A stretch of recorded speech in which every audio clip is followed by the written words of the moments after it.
அல்லேலூயா! அல்லேலூயா! நாம் மீண்டுமாக 2ஆம் நாளிலே இந்த கர்த்தருடைய வார்த்தைக்கு நிறைய கடந்து வந்திருக்கிறோம். ஒரு வசனத்தை நாம் வாசிக்கப் போகிறோம். எபிரேயர்கள் நிருபம் 11ஆம் அதிகாரம் 7வது வசனத்தை வாசியுங்கள். எபிரேயர்கள் நிருபம் 11ஆம் அதிகாரம் 7வது வசனம். நல்ல தகப்பனே, சர்வ வல்லமை உள்ள எங்கள் ஆண்டவரே, இந்த 2ஆம் நாளுக்காக உமக்கு நன்றி. கிருபையுள்ள கரத்திலே தாழ்த்துகிறோம்.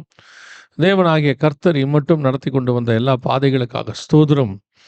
ஆண்டவரே, இந்த ராத்திரி வேளையிலும் வந்திருக்கிற ஒவ்வொருத்தரோடும் கர்த்தர் நீர் பேசுவீராக, இடைபடுவீராக, உம்முடைய மகிமை மூடிக்கொள்ளட்டும். எங்கள் ஆண்டவர் இயேசு கிறிஸ்துவின் நாமத்தில் பிதாவே. அல்லேலூயா! எபிரேயர் நிருபம் 11ஆம் அதிகாரம் 7வது வசனம். விசுவாசத்தினாலே நோவா தற்காலத்தில் காணாதவைகளை குறித்து தேவ எச்சரிப்பு பெற்று பயபக்தி உள்ளவனாகி தன் குடும்பத்தை ரட்சிப்பதற்கு ஒரு பேழையை உண்டு பண்ணினான் என்று வசனம் சொல்லுகிறது. மத்தேயு எழுதின சுவிசேஷம் 24ஆம் அதிகாரம் 37, 38 மேத்யூ 24, 37 and 38 வசனம் சொல்லுது, நோவாவின் காலத்தில் எப்படி நடந்ததோ அப்படியே மனுஷகுமாரன் வரும் காலத்திலும் நடக்கும் அப்படின்னு இருக்கு. அதாவது நோவா காலத்தில் ஒரு ஜலப்பிரளயம் வந்து உலகத்தை அழித்து ஒரு மிகப்பெரிய நியாய தீர்ப்பானது கொடுக்கப்பட்டது. அதுல நோவாவின் குடும்பம் மாத்திரம் தப்பித்தது என்று சொல்லி நாம் பார்க்கிறோம். அதே மாதிரி தான் இயேசு கிறிஸ்து வரும் பொழுதும் நடக்கும் என்று வேதம் சொல்லுகிறது. ஆனால் இந்த முறை உலகம் தண்ணீரிலே அழிக்கப்படாது, அக்கினியினாலே அழிக்கப்படும் என்று சொல்லி பார்க்கிறோம். 2 பேதுருவின் புஸ்தகம் 3ஆம் அதிகாரம் 9, 10 வசனத்திலே, கர்த்தருடைய நாள் இரவிலே திருடன் வருகிற விதமாய் வரும். அப்பொழுது வானங்கள் மடமடவென்று அகன்று போகும், பூதங்கள் வெந்து உருகி போகும், பூமியும் அதில் உள்ள கிரியைகளும் எரிந்து அழிந்து போகும் என்று சொல்லி 2 பேதுரு 3, 9, 10 இருக்கிறது. இப்போ இயேசு வரும்போது நெருப்பினாலே இந்த பூமியானது அக்கினிக்கு இரையாய் வைக்கப்பட்டிருக்கிறது என்று சொல்லி நாம் பார்க்கிறோம். அப்போ நோவா காலத்தில் நடந்த மாதிரியே ஒரு அழிவு நம் காலத்தில் நடக்க போகிறது. அதற்கான எல்லாம் இருக்கு. நீங்க கேள்விப்பட்டிருப்பீங்க, 3rd வேர்ல்டு வார் அப்ரோச் ஆயிட்டுருக்குன்னு சொல்றாங்க. ஒரு பக்கம் நியூக்ளியர் வார் ஒரு பக்கம் அப்ரோச் ஆகுதுன்னு சொல்றாங்க. இன்னொரு பக்கம் குளோபல் வார்மிங் எக்ஸஸ் லெவல்ல போயிட்டே இருக்குன்னு சொல்றாங்க.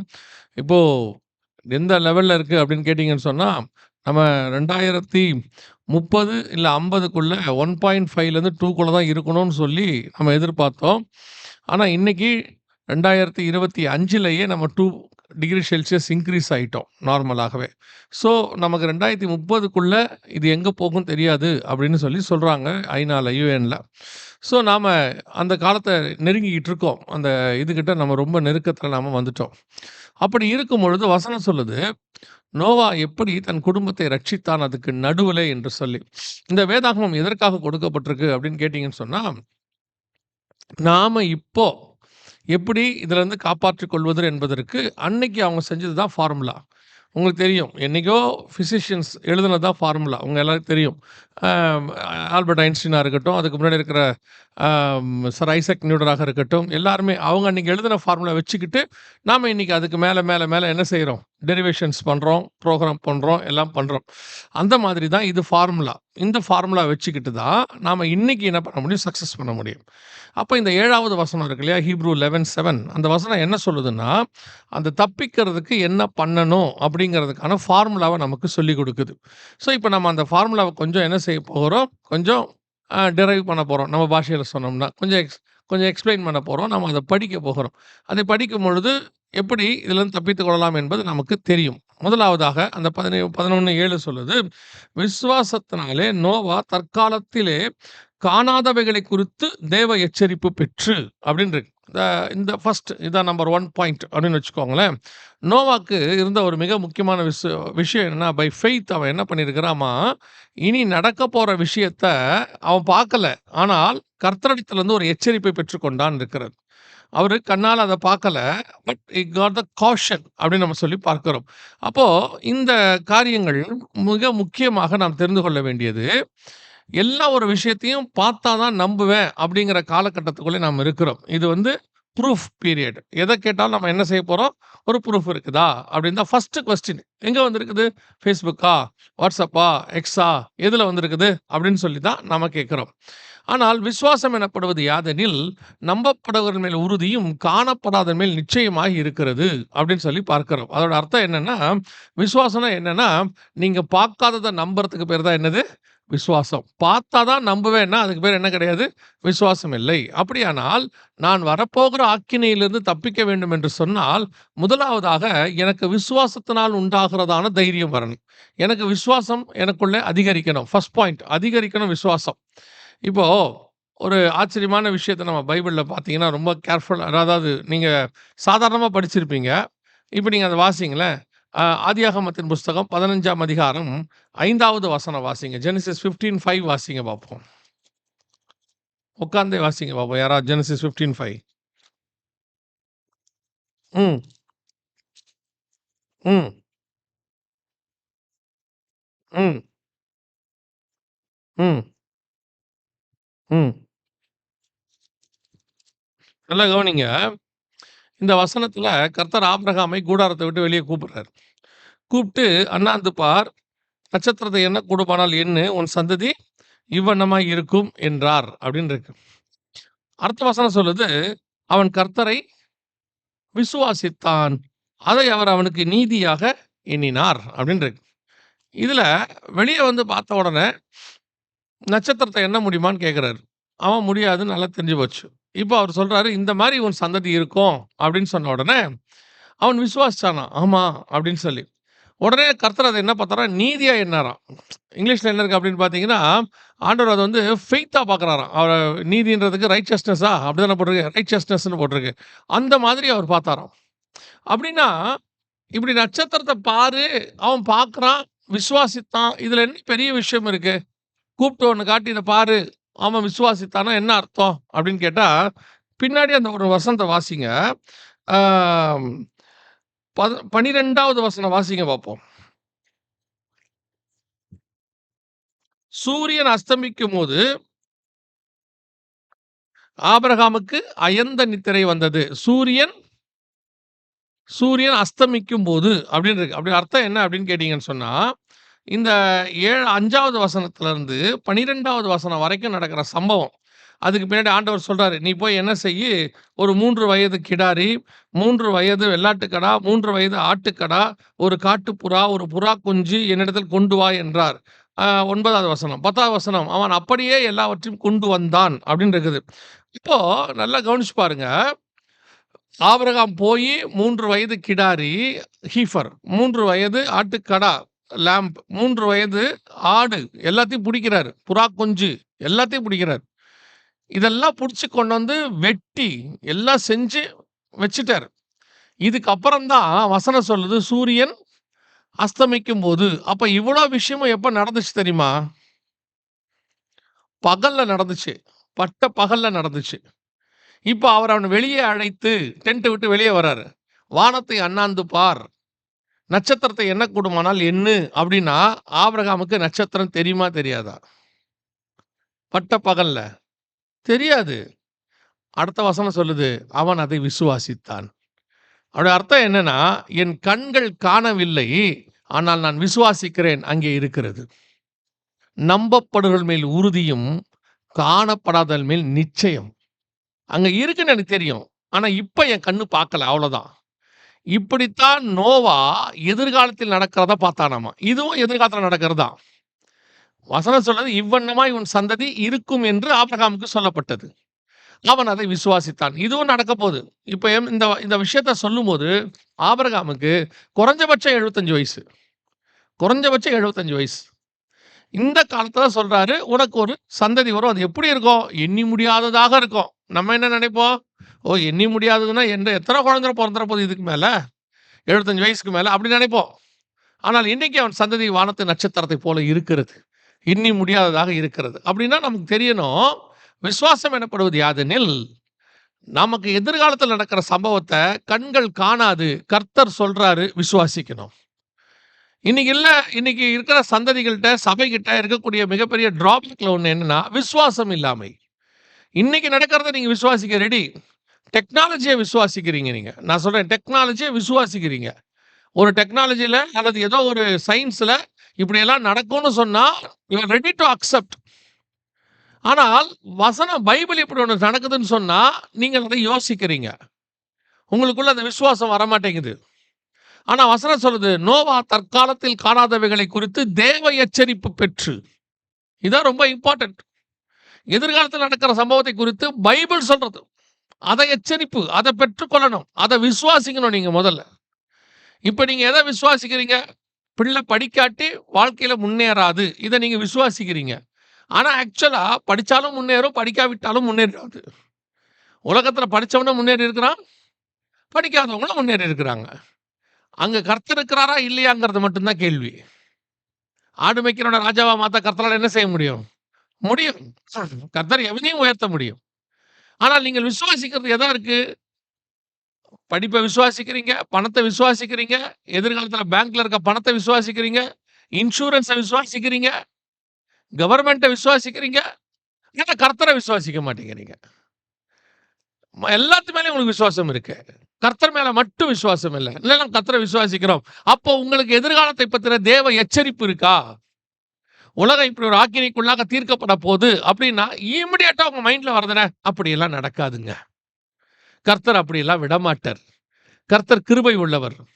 அவன்கிட்ட சொல்றான் அழிக்க போறேன்னு. அவன் சொல்றான் எச்சரிப்பு பெற்று அப்படின்னு. இன்னைக்கு சபை நாம் எப்படிப்பட்டவர்களா இருக்கிறோம்? இந்த எச்சரிப்பே முதல்ல நமக்கு இல்ல. அப்படி கொடுத்தாலும் விசுவாசிக்கிற இடத்துல இல்ல.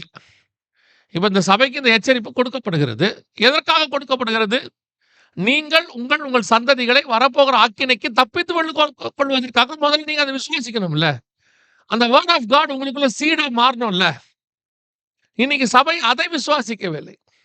சபை என்ன சொல்லுது? இதுல இருந்து தப்பிக்கிறதுக்கு என்ன செய்யலாம்னு ஒரு ஆல்டர்னேட் தான் யோசிக்கிறதே ஒழிய, முதல்ல you must believe that. You must have a faith.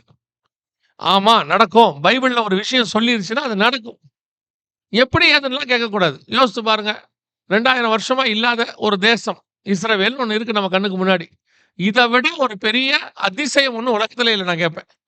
நான் உலக பிரகாரமா சொல்றேன். ஸ்பிரிச்சுவலி ஆண்டவர் நமக்குள்ள நிறைய அதிசயங்கள் செஞ்சிருக்கிறார். உலக பிரகாரமா 2000 வருஷமா இல்லாத ஒரு இனம், ஒரு மொழி, ஒரு நாடு, ஒரு தலைநகரம் எல்லாம் திருப்பி அப்படியே ஆஃப்டர் 2000 இயர்ஸ் வந்திருக்குது. இது எப்படி பாசிபிள்? யோசிச்சு பாருங்க. அப்படியே சேம். அந்த மாதிரி ஏதாவது இன்னொரு பட்டணம் வந்திருக்கான்னு சொல்லுங்க. தீரு வந்திருக்கா? பாபிலோன் வந்திருக்குதா? இல்ல நினிவே வந்திருக்குதா? அதே பேர்ல அப்படியே திரும்பி வந்திருக்கா? இல்ல. இந்த ஒரே பட்டணம் தான் வந்திருக்குது. அப்படின்னா கர்த்தருடைய வார்த்தை எந்த அளவுக்கு 100% அங்க அக்செப்ட் அப்படியே நடக்குது பாருங்க. அந்த மாதிரி இன்னும் அவர் சொன்னது எல்லாமே நடக்க போகுது. ஆண்டவர் எதுக்கு எல்லாத்தையும் எழுதி போடுனார் மோசே கிட்ட. இந்த மாதிரி நடந்திருக்குப்பா. இதை விசுவாசி. எதிர்காலத்துல வர்றதையும் நீ விசுவாசிக்கணும். ஏன்? இதை செய்த ஆண்டவர் அதையும் செய்ய வல்லமை உள்ளவராய் இருக்கிறார். இதை உரைத்த ஆண்டவர் அதையும் உரைக்க வல்லமை உள்ளவராய் இருக்கிறார். அப்ப இன்னைக்கு சபையினுடையதான மிக முக்கியமான விஷயம் என்ன? எதிர்காலத்தை பற்றினதான தேவ எச்சரிப்பு இல்லை. இன்னைக்கு ஓகே, பாஸ்ட் டென்ஸ் ஓகே நம்புறீங்க. ஆமா ஆண்டவர் செஞ்சாரு. நடக்க போகிற காரியங்களை குறித்து, அதை குறித்து சபைக்கு ஒரு விஷன் இருக்கணும், ஒரு தரிசனம் இருக்கணும். சபைக்கு என்ன தரிசனம் இருக்கு? எதிர்காலத்துல இதை விட பெரிய பில்டிங் போவோம். சபைக்கு என்ன தரிசனம் இருக்கு?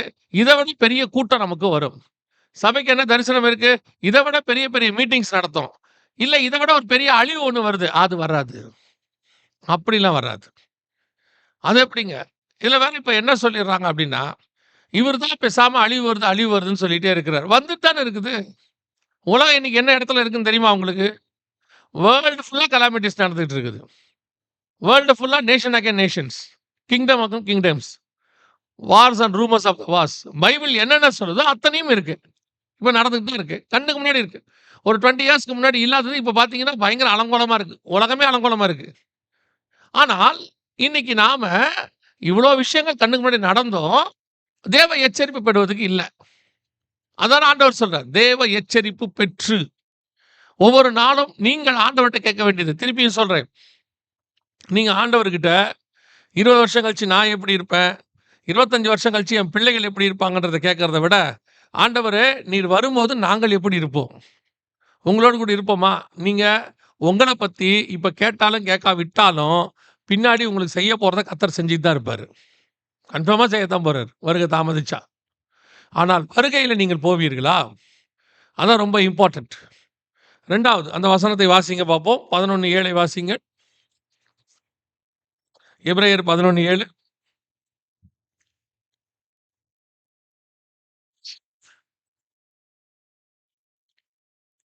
2வது என்ன இருக்கு? பயபக்தி உள்ளவனாகி. இத கேட்ட உடனே அவனுக்கு என்ன வருது? ஒரு பயமும், ஒரு பக்தியும் வருது. என்ன வருது? ஒரு பயமும், ஒரு பக்தியும். இன்னைக்கு சர்ச் வந்து எப்படி இருக்கு? 2வது நாம எப்படி இருக்கோம்? கேட்கும்போது ஒரு பயம் வருது. மாற்று கருத்தே இல்ல. நான் ஒத்துக்கிறேன். கேட்கும்போது என்ன வருது? ஒரு பயம் வருது. ஆமாங்க, இதெல்லாம் நடக்குதா? இப்படிலாம் வரப்போதா? சொல்றாங்க. அந்த பயம் எங்க போயிடும் தெரியுமா? இந்த டோர தாண்டும்போதே போயிடும். அந்த பயம் எங்க போயிடும்? இந்த டோர தாண்டும்போதே போயிடும். அப்படி டோர தாண்டும்போதே நம்முடைய தாட் என்ன தெரியுமா? இன்னைக்கு என்ன சாப்பிட போறோம்? இவ்ளோ மெசேஜ கேட்ட பிறகு வெளிய போகும்போது நம்முடைய தாட் என்ன? அடுத்து நம்ம என்ன பண்ண போறோம்? இது உள்ளுக்குள்ள இந்த வசனம் அவர்களுக்குள்ள போயி ஒரு பயத்தை உண்டாக்குறதை ஒழிய பக்தியை உண்டாக்கவில்லை. இந்த கேட்டா சில வசனம் உங்கள தூங்க விடக்கூடாது. அதுக்கு என்ன செய்யணும்? உங்க கூட பேசிக்கிட்டே இருக்கணும். அந்த ரூத்த பத்தி சொல்லும்பொழுது, போவாசை குறித்து அந்த அம்மா சொல்லுவாங்க. அவன் இளைப்பாற மாட்டான். அந்த காரியத்தை செய்து முடிக்கிற வரைக்கும் என்ன ஆக மாட்டான்? இளைப்பாற மாட்டான். யோசித்து பாருங்க. 100 வருஷம் நோவா பேழையை உண்டு பண்றார். 100 வருஷம். ஆனா நடுவுல அவர் இளைப்பாறவே இல்ல. முடிச்சான். வசனம் சொல்லுது. நோவா கர்த்தர் சொன்னபடியெல்லாம் செய்து முடித்தான். நல்ல போராட்டத்தை போராடினேன், ஓட்டத்தை முடித்தேன். I must finish my work. அதுக்கு என்ன வேணும்? பயபக்தி வேணும். வெறும் பயம் மட்டும் பத்தாது. அந்த பயமும் டெம்பரரி பயம். ஏதோ ஒரு மெசேஜ் இப்போ குடுத்துட்டு போறோம்னு வச்சுக்கோங்களேன். அது இன்னும் ஒரு 2, 3 நாளைக்கு இருக்கும். இல்ல கொஞ்சம் போச்சுன்னா 1 வாரத்துக்கு இருக்கும். ஆனா அப்படி இல்ல. நோவாவுக்கு அந்த பயபக்தி எப்போ வரைக்கும் இருந்துச்சா? ஜலப்பிரளயம் வர்ற வரைக்கும் இருந்துச்சாம். 100 வருஷம் அவனுக்குள்ள இருக்கு. இன்னைக்கு வசனம் அந்த அளவுக்கு பேசுதா? என்னைக்கோ ஒரு நாள் தமஸ்குக்கு போற வழியில பவுலுகிட்ட கர்த்தர் பேசுறாரு. சவுலே, சவுலே அப்படின்ட்டு. சாகுற வரைக்கும் அந்த வசனத்தை அவன் சொல்லிட்டே இருக்கிறான். அப்போஸ்தலர் நடவடிக்கைகள்ல மட்டும் 3 தடவ சொல்றாரு. ஆண்டவர் என்கிட்ட பேசினாரு, ஆண்டவர் என்கிட்ட பேசினாரு, ஆண்டவர் என்கிட்ட பேசினாருன்னு. பாருங்க, ஒரு ஒரு அப்போஸ்தலர் நடவடிக்கைகள்ல 28 அதிகாரத்துக்குள்ள 3 தடவ அத சொல்லியிருப்பானா, வாழ்நாள் முழுக்க எப்படி சொல்லியிருப்பான் பாருங்க. எவ்வளவு தூரம் அந்த வசனம் அவனுக்குள்ள போயிருக்கும் பாருங்க. இன்னைக்கு கர்த்தர் மேல பயமும் இல்லை, பக்தியும் இல்லை ஒரு கூட்டத்துக்கு. ஒரு கூட்டத்துக்கு பயம் இருக்கு, பக்தி இல்லை. இன்னைக்கு பயபக்தி உள்ளவனாகி, அது கிரியை செய்யணும் உள்ள. வெறும் கேட்கிறவங்கள மாத்திரம் இருந்தா என்ன பிரயோஜனம்? கேட்டுட்டு விட்டுட்டு போறதுல என்ன பிரயோஜனம் இருக்கு? வார வாரம் செய்தி குடுக்குறாங்க. இந்த வார வாரம் செய்தி குடுக்கும்போது, அந்த செய்தி உங்களோடு கூட பேசுகிறதா? அந்த செய்தி உங்களோடு கூட இடைப்படுகிறதா? அந்த செய்தி என்ன செய்யுது? ஏதோ ஒண்ணு செய்யணும்ல. பேதுரு பேசி முடிச்ச உடனே வசனம் சொல்லுது, இருதயத்தில் குத்தப்பட்டவர்களாகி. பவுல் பேசி முடிச்ச உடனே அநேகர் அந்த பட்டணத்தில் அவனை விசுவாசித்தார்கள். பிலிப்பு பிரசங்கம் பண்ணின உடனே ஜனங்கள் ஏற்றுக்கொண்டார்கள். அப்ப நமக்கு அந்த அந்த இது வரணும்ல. அந்த வசனத்தை கேட்கும்போது நமக்குள்ள ஒரு மாற்றம் வரணும்ல. இன்னைக்கு வருதா? வசனம் ஏதாவது கிரியை செய்தா? செத்த ஒரு பிணத்துக்கிட்ட போய் இயேசு பேசுறாரு, எந்திரிச்சு பாருங்களேன். அப்படிதானே இருக்கு. ஒரு செத்த பிணத்துக்கிட்ட இயேசு பேசுறாரு. என்ன சொல்லி பேசுறாரு? லாசருவே வெளியில் வா. அந்த சிறு பெண்ணே எழுந்திரு. ஒரு செத்த பிணம் எழுந்திருக்குது. உட்கார்ந்திருக்கிற சர்ச்சில் உட்கார்ந்திருக்கிற உயிர் உள்ளவர்கள் எழுந்திருக்க மாட்டேங்கிறாங்க. அப்படி ஏஞ்சா தானே அதுக்கு பேர் எழுப்புதல். அந்த வசனம் என்ன கிரியை செய்து சபைக்குள்ள? சபை என்கிறது வசனம் கேட்கறது என்ன மாதிரி ஆயிடுச்சு இப்போ? ஞாயிற்றுக்கிழமை அது வந்து ஒரு ஒரு ஒரு சர்வீஸ்ல அது ஒரு பார்ட். ஒரு ஆராதனை இருக்கு, ஒரு பாட்டு இருக்கு. நாங்க பாடுவோம், ஆராதிப்போம். அதோட கூட ஒரு 1/2 மணி நேரம் செய்தி கேட்போம். 25 மினிட்ஸ், 1/2 அன் ஹவர், 1 ஹவர் செய்தி கேட்போம். அதுவும் அவங்களுக்கு ஒரு பார்ட். அவ்வளவுதான்.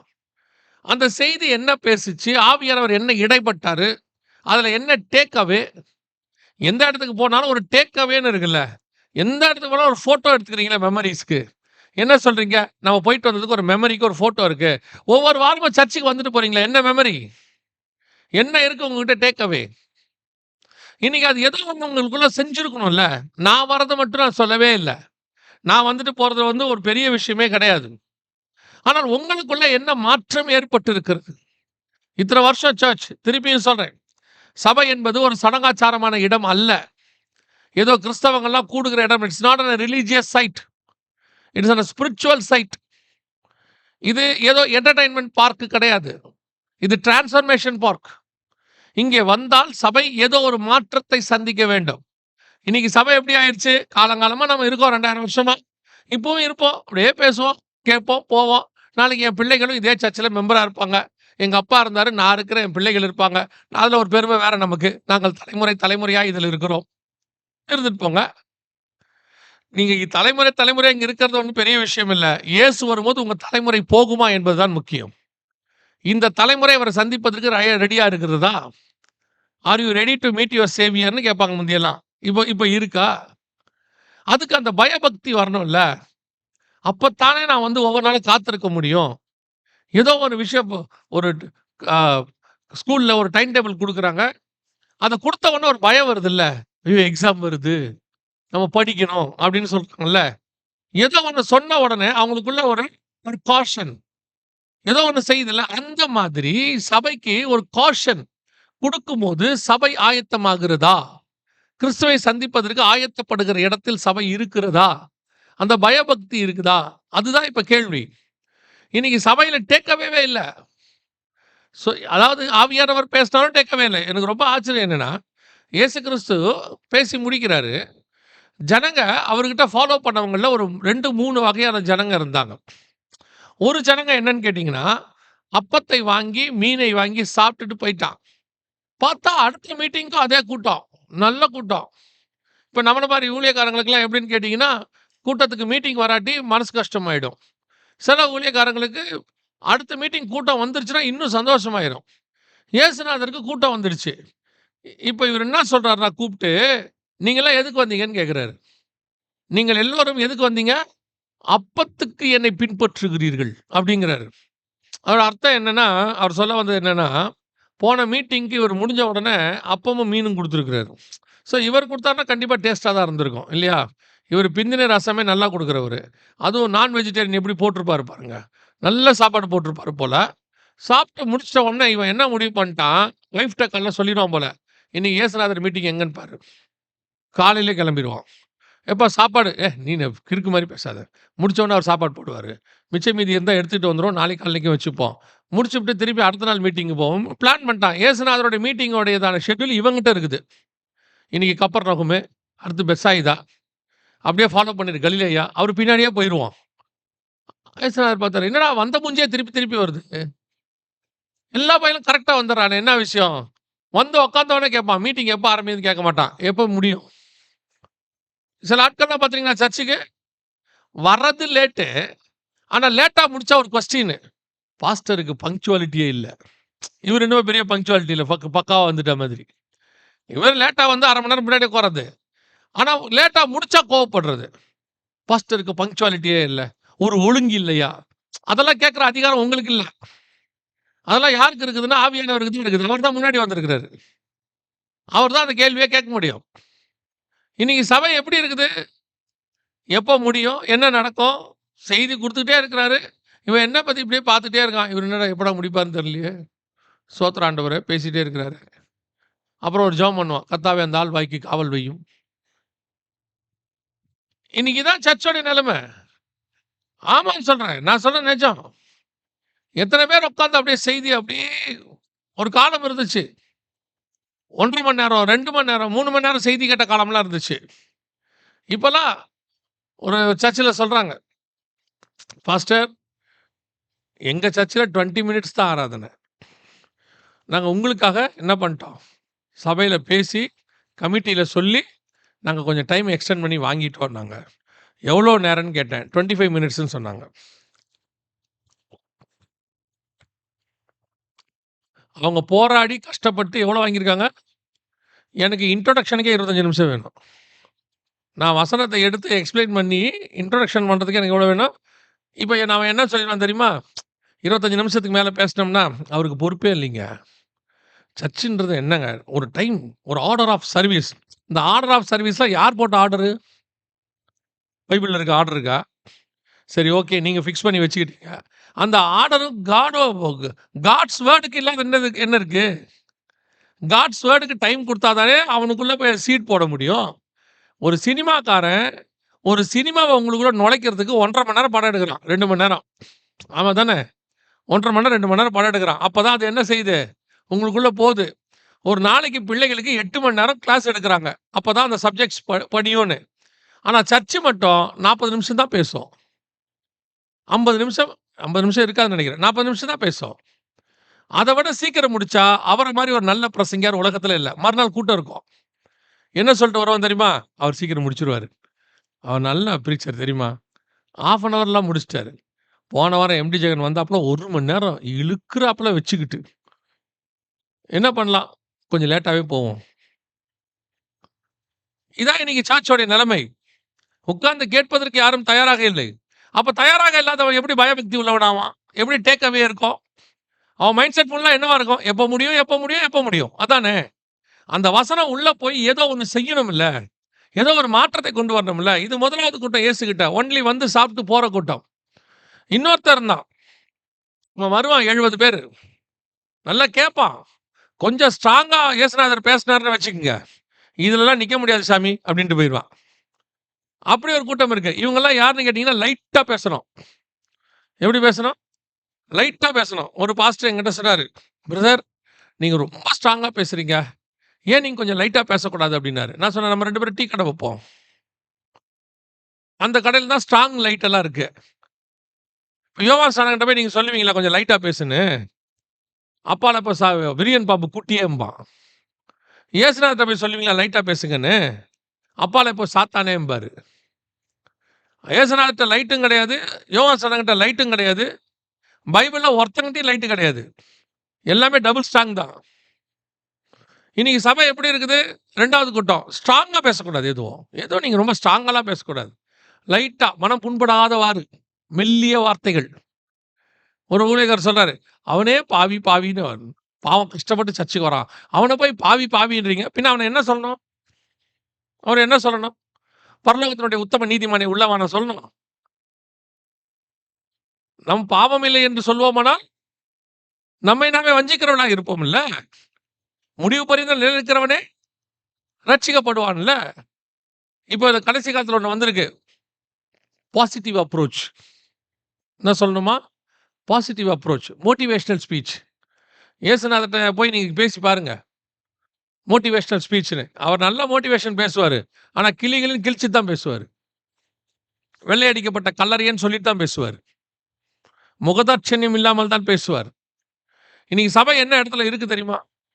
எதுவும் பாஸ்டர் ஸ்ட்ராங்கா பேசக்கூடாது. சத்தியத்த சத்தியமா சொல்லக்கூடாது. ஏதாவது உள்ளபடி சொன்னா, உடனே அவன் என்ன சொல்லிறான் தெரியுமா? பாஸ்டர் என்னையே குறி வச்சு தாக்குறாரு. ஏன்னா அவர் ராணுவத்திலருந்து இப்ப தான் ரிட்டயர் ஆயிட்டு வந்திருக்கிறாரு. நேரா குறி வச்சு தாக்குறதுக்கு. ஆவியானவர் பேசினா கூட ஒத்துக்க மாட்டேங்கிறான் இப்ப. ஆவியானவர் பேசினாலும் கூட ஒத்துக்க மாட்டேங்கிறான். பாஸ்டருக்கு நம்மள பத்தி யாரோ சொல்ட்டாங்கன்றான். இப்ப நான் போய் ஏதாவது பேசினா என்ன சொல்லிறான் தெரியுமா? வரும்போதே பாஸ்டர் சொல்லி கூட்டு வந்துட்டாரு. எப்பதான் ஆவியானவர் பேசினார்ன்னு ஒத்துப்பிய? ஆ ஒரு சர்ச்சில போறோம். பின் பாயிண்ட் ஆவியானவர் பேசியிருப்பார் போல. நமக்கு தெரியாது. மறுநாள் அடுத்த வாரம் பாஸ்டர் ஃபோன் பண்றாரு. சர்ச்சில ஒரே பிரச்சனை அப்படின்னு. என்ன பிரச்சனை? நீங்க போன வாரம் வந்து பேசினது பர்ட்டிகுலரா ஒரு ஃபேமிலியோடைய ப்ராப்ளம் அது. அவங்க சொல்லியிருக்காங்க. இவ்ளோ பின் பாயிண்ட்டா பாஸ்டர் சொல்லாம எப்படி அந்த பிரதர் பேசுவாரு? அந்த பாஸ்டர் நான் பேசவே இல்ல. இதான் இன்னைக்கு சபையினுடைய நிலைமை. கடிந்து கொள்ளக்கூடாது. பாவத்த பத்தி பேசக்கூடாது. இருக்கிற பிரச்சனைய சொல்லக்கூடாது. சொல்றதெல்லாம் என்னவா இருக்கணும்? நீ வாலாகாமல் தலையாவாய். இந்த வருடம் கர்த்தர் உன்னை பல்லுகி பெருக பண்ணுவார். ஏற்கனவே பல்லுகி பெருகி தான் வெயிட் 150 கிலோ ஆகி காலையில வாக்கிங் போயிட்டு இருக்கு. இதுல இன்னும் பலுகி பெருகுவ, இன்னும் ஆசீர்வாதமா இருப்ப. இடதுபுறமும் வலதுபுறமும் பல்லுகி பெருகி. பாருங்க பேண்ட் ஹிப் சைஸ் 44க்கு மேல போயிருச்சு. அன்னைக்கு சவுதி அரேபியாவுக்கு மீட்டிங்க்கு போறோம். 9 எக்ஸ்எல் போட்டிருக்கான். நான் போட்டோ எடுத்து வச்சிருக்கேன். 9 எக்ஸ்எல். நான் டபுள் எக்ஸ்எல் கேள்விப்பட்டிருக்கேன். இது 9 எக்ஸ்எல். இவன் தான் பலுகி பெருகுனவன். இடதுபுறமும் வலதுபுறமும் பலூகி பெருகி. சபையில சத்தியத்தை சொல்லக்கூடாது. உள்ளதை உள்ளபடி சொல்லக்கூடாது. கடிஞ்சு கொள்ளக்கூடாது. என்ன தப்பு பண்ணாலும் சொல்லக்கூடாது. எது செஞ்சாலும் பாஸ்டர் எப்படி இருக்கணும்? Positive approach. பிரியமானவர்களே, அந்த சர்ச்சுக்கு தான் கூட்டமும் போகுது பாருங்க. இப்ப நல்லா சத்தியம் பேசுற சபைக்கு கூட்டம் போறதில்ல. என்ன பண்றதில்ல? கூட்டம் போறதில்ல. அந்த பாஸ்டர் உள்ளத உள்ளபடி பேசின உடனே விசுவாசிக்கெல்லாம் கோவம். என்ன பாஸ்டர் எப்ப பார்த்தாலும் பரலோகம் போகணுங்கிறாரு, பரிசுத்தமா இருங்கிறாரு, இப்படி சொல்றாரு அப்படின்னு சொல்லி அவங்களுக்கு கோவம். ஒரு பிள்ளை அப்படி போயிருச்சு எங்க ஊர்ல. அப்போ ஒரு பாஸ்டர் என்ன கூப்பிட்டு சொன்னாரு, உங்க வீட்டுக்கிட்ட இருக்க பிள்ளை தான் அது. போயிடுச்சு. என்னன்னு கொஞ்சம் கேளுங்க. ஏன் சர்ச்சுக்கு வரதில்லன்னு கேளுங்கன்னாரு. அப்புறம் அந்த பிள்ளைய கூப்பிட்டு கேட்டேன். "ஏன்பா நீ போறது இல்லையாம்மா சர்ச்சுக்கு? ஏன் போகலன்னு?" கேட்டேன். "அண்ணே, அந்த பாஸ்டர் எப்போ பார்த்தாலும்ண்ணே, ஒரே இடமா நின்னு திட்டிட்டே இருக்கிறாருண்ணே." "சரிம்மா, இப்ப போயிருக்க பாஸ்டர் என்னம்மா பண்றாருண்ணே?" "ஸ்டேஜ்ல அந்த பக்கம் ஓடுறாருண்ணே, இந்த பக்கம் ஓடுறாருண்ணே, குதிக்கிறாருண்ணே." சர்ச்சுக்கு இப்ப ஏன் போறோம் தெரியுதா? பாஸ்டர் குதிக்கணும், பாஸ்டர் ஓடணும், பாஸ்டர் ஊரை விட்டே ஓடிரணும். இன்னைக்கு இதான் சர்ச் நிலைமை. சத்தியம் பேசுற சபைக்கு கூட்டம் இல்ல. எதுக்கு இருக்கு?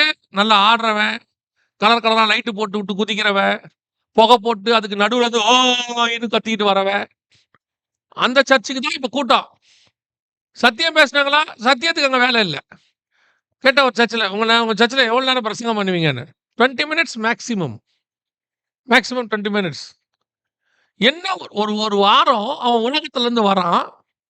அவனுக்குள்ள இருக்கக்கூடிய காரியங்கள ஒரு ஒரு வாஷிங் மிஷின்ல உங்க துணிய போடுங்க. அது நீங்க வந்து ஃபுல்லி ஆட்டோமேட்டிக்கா இருந்தா கூட, துவச்சு முடிக்கிறதுக்கு 40 நிமிஷம் கேட்குது. ஒரு ஷர்ட்ட துவைக்கிறதுக்கு எவ்வளோ நேரம் கேட்குது? 40 மினிட்ஸ் கேட்குது. நீங்க ரொம்ப அழுக்கு இல்லாதத போட்டா கூட 26 மினிட்ஸ் கேட்குது. மினிமம். ஒரு சட்டைய துவைக்கிறதுக்கு 40 நிமிஷம் ஆகுது. உங்க ஆத்துமாவ ஒரு வாரம் துவச்சு அனுப்புறதுக்கு 20 நிமிஷம் எடுத்துக்கிறீங்க. எப்படி சுத்திகரிக்கப்படும் சபை? எப்படி பயபக்தி வரும்? எப்படி பரலோகத்துக்கு போறது? சபை எதுக்கான இடம்? பரலோகத்துக்கு போறதுக்கு ஆயத்தம் பண்ற இடம். This is not on a religious site. Ritual செய்யறதுக்கான இடம் இது இல்ல. வந்தோம், ஜாலியா இருந்தோம், 2 பாட்டு பாடுனோம், ஒரு சங்கீதம் வாசிச்சோம், ஒரு ஆஃபரிங் எடுத்தோம், ஒரு 20 நிமிஷம் செய்தி கேட்டோம், அந்த செய்தியில நல்லா படுத்து தூங்குனோம். போகும்போது என் ஆத்துமாவே கர்த்தரை ஸ்தோத்திரினாங்க, நாங்க எழுந்திரிச்சோம். அது ஒரு அலாரம் வச்சிருக்காங்க. என் ஆத்துமாவே கர்த்தரை ஸ்தோத்திரிங்கிறது ஒரு அலாரம். எப்பேர்ப்பட்டு தூங்குறானோ என் ஆத்துமாவே கர்த்தரை ஸ்தோத்திரினோனே எந்திரிச்சிடுறான். Praise the Lord. முடிஞ்சிடுச்சா? அப்படின்னு கேட்குறான். அது ஒரு அலாரம் மாதிரி வச்சிருக்கான். இதான் இன்னைக்கு சர்ச்சோட நிலைமை. எங்க பயபக்தி இருக்கிறது? எங்கே கர்த்தர் உங்களோடு கூட பேசுகிறார்? எங்கே ஒரு ஆயத்தம் வருகிறது சபைக்கு? நல்லா தெரிஞ்சுக்கொள்ளுங்க. ஒருவேளை நான் சொல்லுகிறது உங்களுக்கு கடினமாய் இருக்கும். ஆனால் கடினமான உபதேசத்தில் நிலை நிற்கிறவர்களா இருக்கணும். இயேசுகிட்ட 3வது ஒரு கூட்டம் இருந்துச்சு. அவன் யார் தெரியுமா? அவன் தான் சொன்னான், ஆண்டவரே, நாங்கள் எல்லாவற்றையும் விட்டு உம்மை பின்பற்றினோம். நீங்களும் போய்விட மனதா இருக்கிறீர்களோ? அவன் சொன்னான், வேற யாரிடத்துல போவோம்? நித்திய ஜீவ வசனங்கள் உம்மிடத்தில் உண்டு. இந்த கூட்டம் தான் ஒரு நாள் நியாயம் தீர்க்க போகிற கூட்டம் உலகத்தை. அப்பத்துக்கு பின்பற்றினவன் ஆண்டவர் வேணான்ட்டாரு. ஏதோ கொஞ்சம் கடினமான உபதேசம் கொடுக்கும்போது நிக்க முடியாதவன போடான்ட்டாரு. ஆனா யாரை வச்சுக்கிட்டார் தெரியுமா?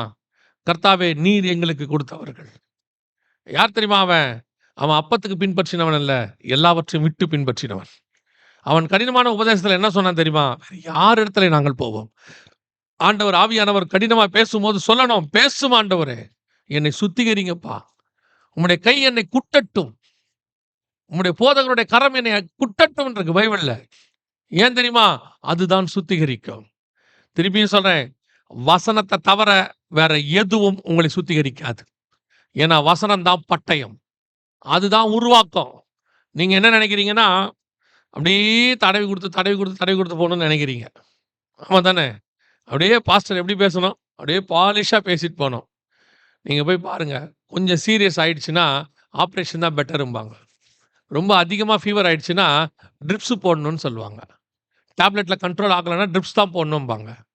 கொஞ்சம் குத்தா தான் செய்வாங்க. குத்துனா தான் சீக்கிரம் க்யூர் ஆகும். ஆப்ரேஷன் பண்ணா தான் உங்கள க்யூர் பண்ண முடியும். வெறும் மாத்திரையே பத்தாது. மாத்திரை யாருக்கு வேணும்? ஒரு ஆரம்ப ஸ்டேஜ்ல உள்ளவங்களுக்கு ஓகே. ரொம்ப சிவியர் ஆயிடுச்சுன்னா ஆப்ரேஷன் இஸ் பெட்டர். சில நேரத்துல கர்த்தருடைய வார்த்தை பட்டயம் உங்களை வெட்டும். இருபுறம் கருக்குள்ள பட்டயம். ஊன் அணுக்களை வெட்டக்கூடியதான ஒரு பட்டயம். உங்கள் ஆத்மாவை வெட்டக்கூடியதான ஒரு பட்டயம். நீங்களே ஆண்டவர்ட்ட அதை வாஞ்சிக்கணுங்கிற. ஆண்டவரே, என்னை திருத்தும்படி பேசுன்னு சொல்லணும். நீங்க பையனை கொண்டு போய் ஸ்கூல்ல விட்டு என்ன சொல்றீங்க? ஃபெயில் ஆனாலும் பரவாயில்ல, பையனை அன்பா நடத்துங்கன்னு சொல்றீங்க. எங்களை கொண்டு போய் ஸ்கூல்ல விடும்போது என்ன சொல்லுவாங்க தெரியுமா? 2 கண்ணை விட்டுட்டு தோலை உரிங்கம்பாங்க. அந்த காலத்துல 40 வருஷத்துக்கு முன்னாடி. 2 கண்ணை விட்டுட்டு தோலை உரிங்க. எதுக்கு? அவன் நல்லா படிச்சு வந்தா போதும்.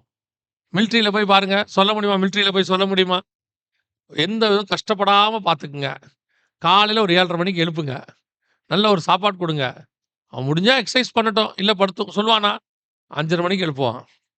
அவன் சொல்றபடி முடி வெட்டணும். அவன் சொல்றபடி ட்ரெஸ் போடணும். அவன் சொல்றபடி ஓடணும். வெயிட் தூக்குனா தூக்கணும். அவன் குடுக்கறதான் சாப்பிடணும். கிறிஸ்துவுக்கென்று நல்ல போர்ச்சேகவனாய் தீங்கு அனுபவின்னு பைபிள் சொல்லுது. இன்னைக்கு உலகம் எத பின்னாடி ஓடிட்டு இருக்குது? அப்படியே ரொம்ப சந்தோஷமா பேசுற சர்ச்சுக்கு தான் கூட்டம் ஜாஸ்தி. நான் ஒருவேளை இங்க இருக்கிற ஊழியர்களுக்கு சொல்லுகிறேன். தயவு செய்து சத்தியத்தை விட்டு மட்டும் விலகிராதீங்க. அது 10 பேரா இருந்தாலும் விலகாதீங்க. கூட்டம் போனாலும் விலகாதீங்க. ஏன் தெரியுமா? இவனுங்க கிட்ட நல்ல பேர் வாங்கி நீங்க நரகத்துக்கு போறத விட, கர்த்தர்கிட்ட நல்ல பேர் வாங்கி பரலோகத்துக்கு போவது சாலச் சிறந்தது. இந்த கூட்டம் இருக்குல்ல, அது ஒரு நாள் ஏமாத்திடும். இந்த கூட்டம் எப்பவுமே என்ன செஞ்சிரும்? ஏமாத்திரும். நல்லா பாருங்க, அரசியல்வாதிக்கு நெறைய கூட்டம் வரும். அப்படியே கூடி நிக்கும். ஒரு பயலும் ஓட்டு போட மாட்டான். அவர் நெனச்சுப்பாரு அரசியல்வாதி, அத்தன பயலும் நமக்கு தான் என்ன பண்ண போறான்? ஓட்டு போட போறான்னு. பார்த்தா அவன்லாம் சும்மா கேட்க வந்தவன். இவர் நல்லா பேசுவாரு கேட்போம். ஓட்டு அட இவருக்கெல்லாம் போட முடியாதுன்ட்டு போயிருவான். கூட்டத்த மட்டும் என்னைக்குமே என்ன செய்யக்கூடாது? கணக்குல வைக்கக்கூடாது. நீங்கள் பேச வேண்டிய சத்தியத்தை பேசிக்கிட்டே இருங்க. நான் ஊழியத்தை ஆரம்பிக்கிற புதுசுல ஒரு பெரிய மனுஷர் சொன்னாரு, "இப்படிலாம் பேசாதீங்க தம்பி. இப்படி பேசினா எவனும் உங்கள என்ன செய்ய மாட்டான்? உங்கள கூப்பிட மாட்டான். மீட்டிங்க்கு ஆஃபரிங் குடுக்க மாட்டான். அப்படிலாம் பேசாதீங்க தம்பின்னாரு." ஆனா ஆவியானவர் சொன்னாரு. அவர் சொன்ன உடனே, "நீ பேசு நான் உன் கூட இருக்கிறேன்னு" சொன்னாரு. சத்தியத்த பேச தான் உன்ன கூப்பிட்டேன்னாரு. கர்த்தருடைய கிருபையினால இந்த 23வது வருஷம் ஊழியத்துக்கு வந்து, 22 வருஷம் கர்த்தர் சத்தியம் பேச கிருபை தந்தார். எனக்கு ஒரு குறைவும் வரவே இல்ல. ஒரு குறை இப்பயும் சொல்றேன். என் அளவுல நான் ராஜா மாரி தான் இருக்கிறேன். எனக்கு ஒரு கஷ்டமும் இல்ல. பாருங்க, ஏர்போர்ட்ட வாசல்ல வந்து கூட்டிட்டு வந்து, அவ்ளோ அழகா பார்த்துக்கிறாங்க. அடுத்து இன்னொரு 4 நாள்ல பேக் பண்ணி அனுப்பிச்சுருவாங்க. அடுத்த இடத்துல டெலிவரி குடுத்துருவாங்க. அங்க வந்து டெலிவரி பிக்கப் எடுத்துருவாங்க. டொரன்டோல. அவங்க ஒரு 4 நாள் பார்த்துட்டு அங்கருந்து பிக்கப் பண்ணி டெலிவரி குடுத்துருவாங்க. ஒரு இடத்துலயும் டெலிவரியும் பிக்கப்பும் கரெக்ட்டா பண்ணிருவாங்க. ஒரு கஷ்டம் கிடையாது. நல்ல சாப்பாடு குடுத்து, அழகா கூப்ட்டு, ஆஃபரிங்கும் கையில குடுத்து, பயபக்தி அதுல வேற. நமக்கு சாப்பாடு போட்டு அவங்க நம்மகிட்ட பயப்படுவாங்க. சத்தியம் பேசுறதுனால சொல்றேன். இன்னைக்கு நமக்கு என்ன கவல இருக்கு? என்ன குறைவுபட்டுட்டோம்? அதனால சபைக்கு சொல்றேன். வசனம் பேசுறதுல ஒரு நாளும் கவலைப்படாதிருங்கள். இது பேசுறதுனால 4 பேர் போவான். போகட்டும்ன்றேன். அவன்லாம் இருந்தாலும் பிரயோஜனம் இல்ல. ஒருத்தன் சத்தியத்த கேட்டு, ஆஹா! அதெல்லாம் முடியாதுன்னானா, அவன விட்டுருங்க. ஏன் தெரியுமா? அவன் சர்ச்சில வந்தே மனம் திரும்பலன்னா வேற எங்க போய் பரலோகத்துக்கு போவான்? சத்தியம் பேசுறதுக்கு ஒரு நாளும் கவலைப்படாதிருங்கள். தைரியமா பேசுங்க. நித்திய ஜீவ வசனம் அது எப்பவும் பரலோகத்துக்கு கூட்டிட்டு போகும். அல்லேலூயா! அடுத்து அதே வசனத்த திருப்பி வாசிங்க. எபிரேயர் 11:7 வாசிங்க பார்ப்போம்.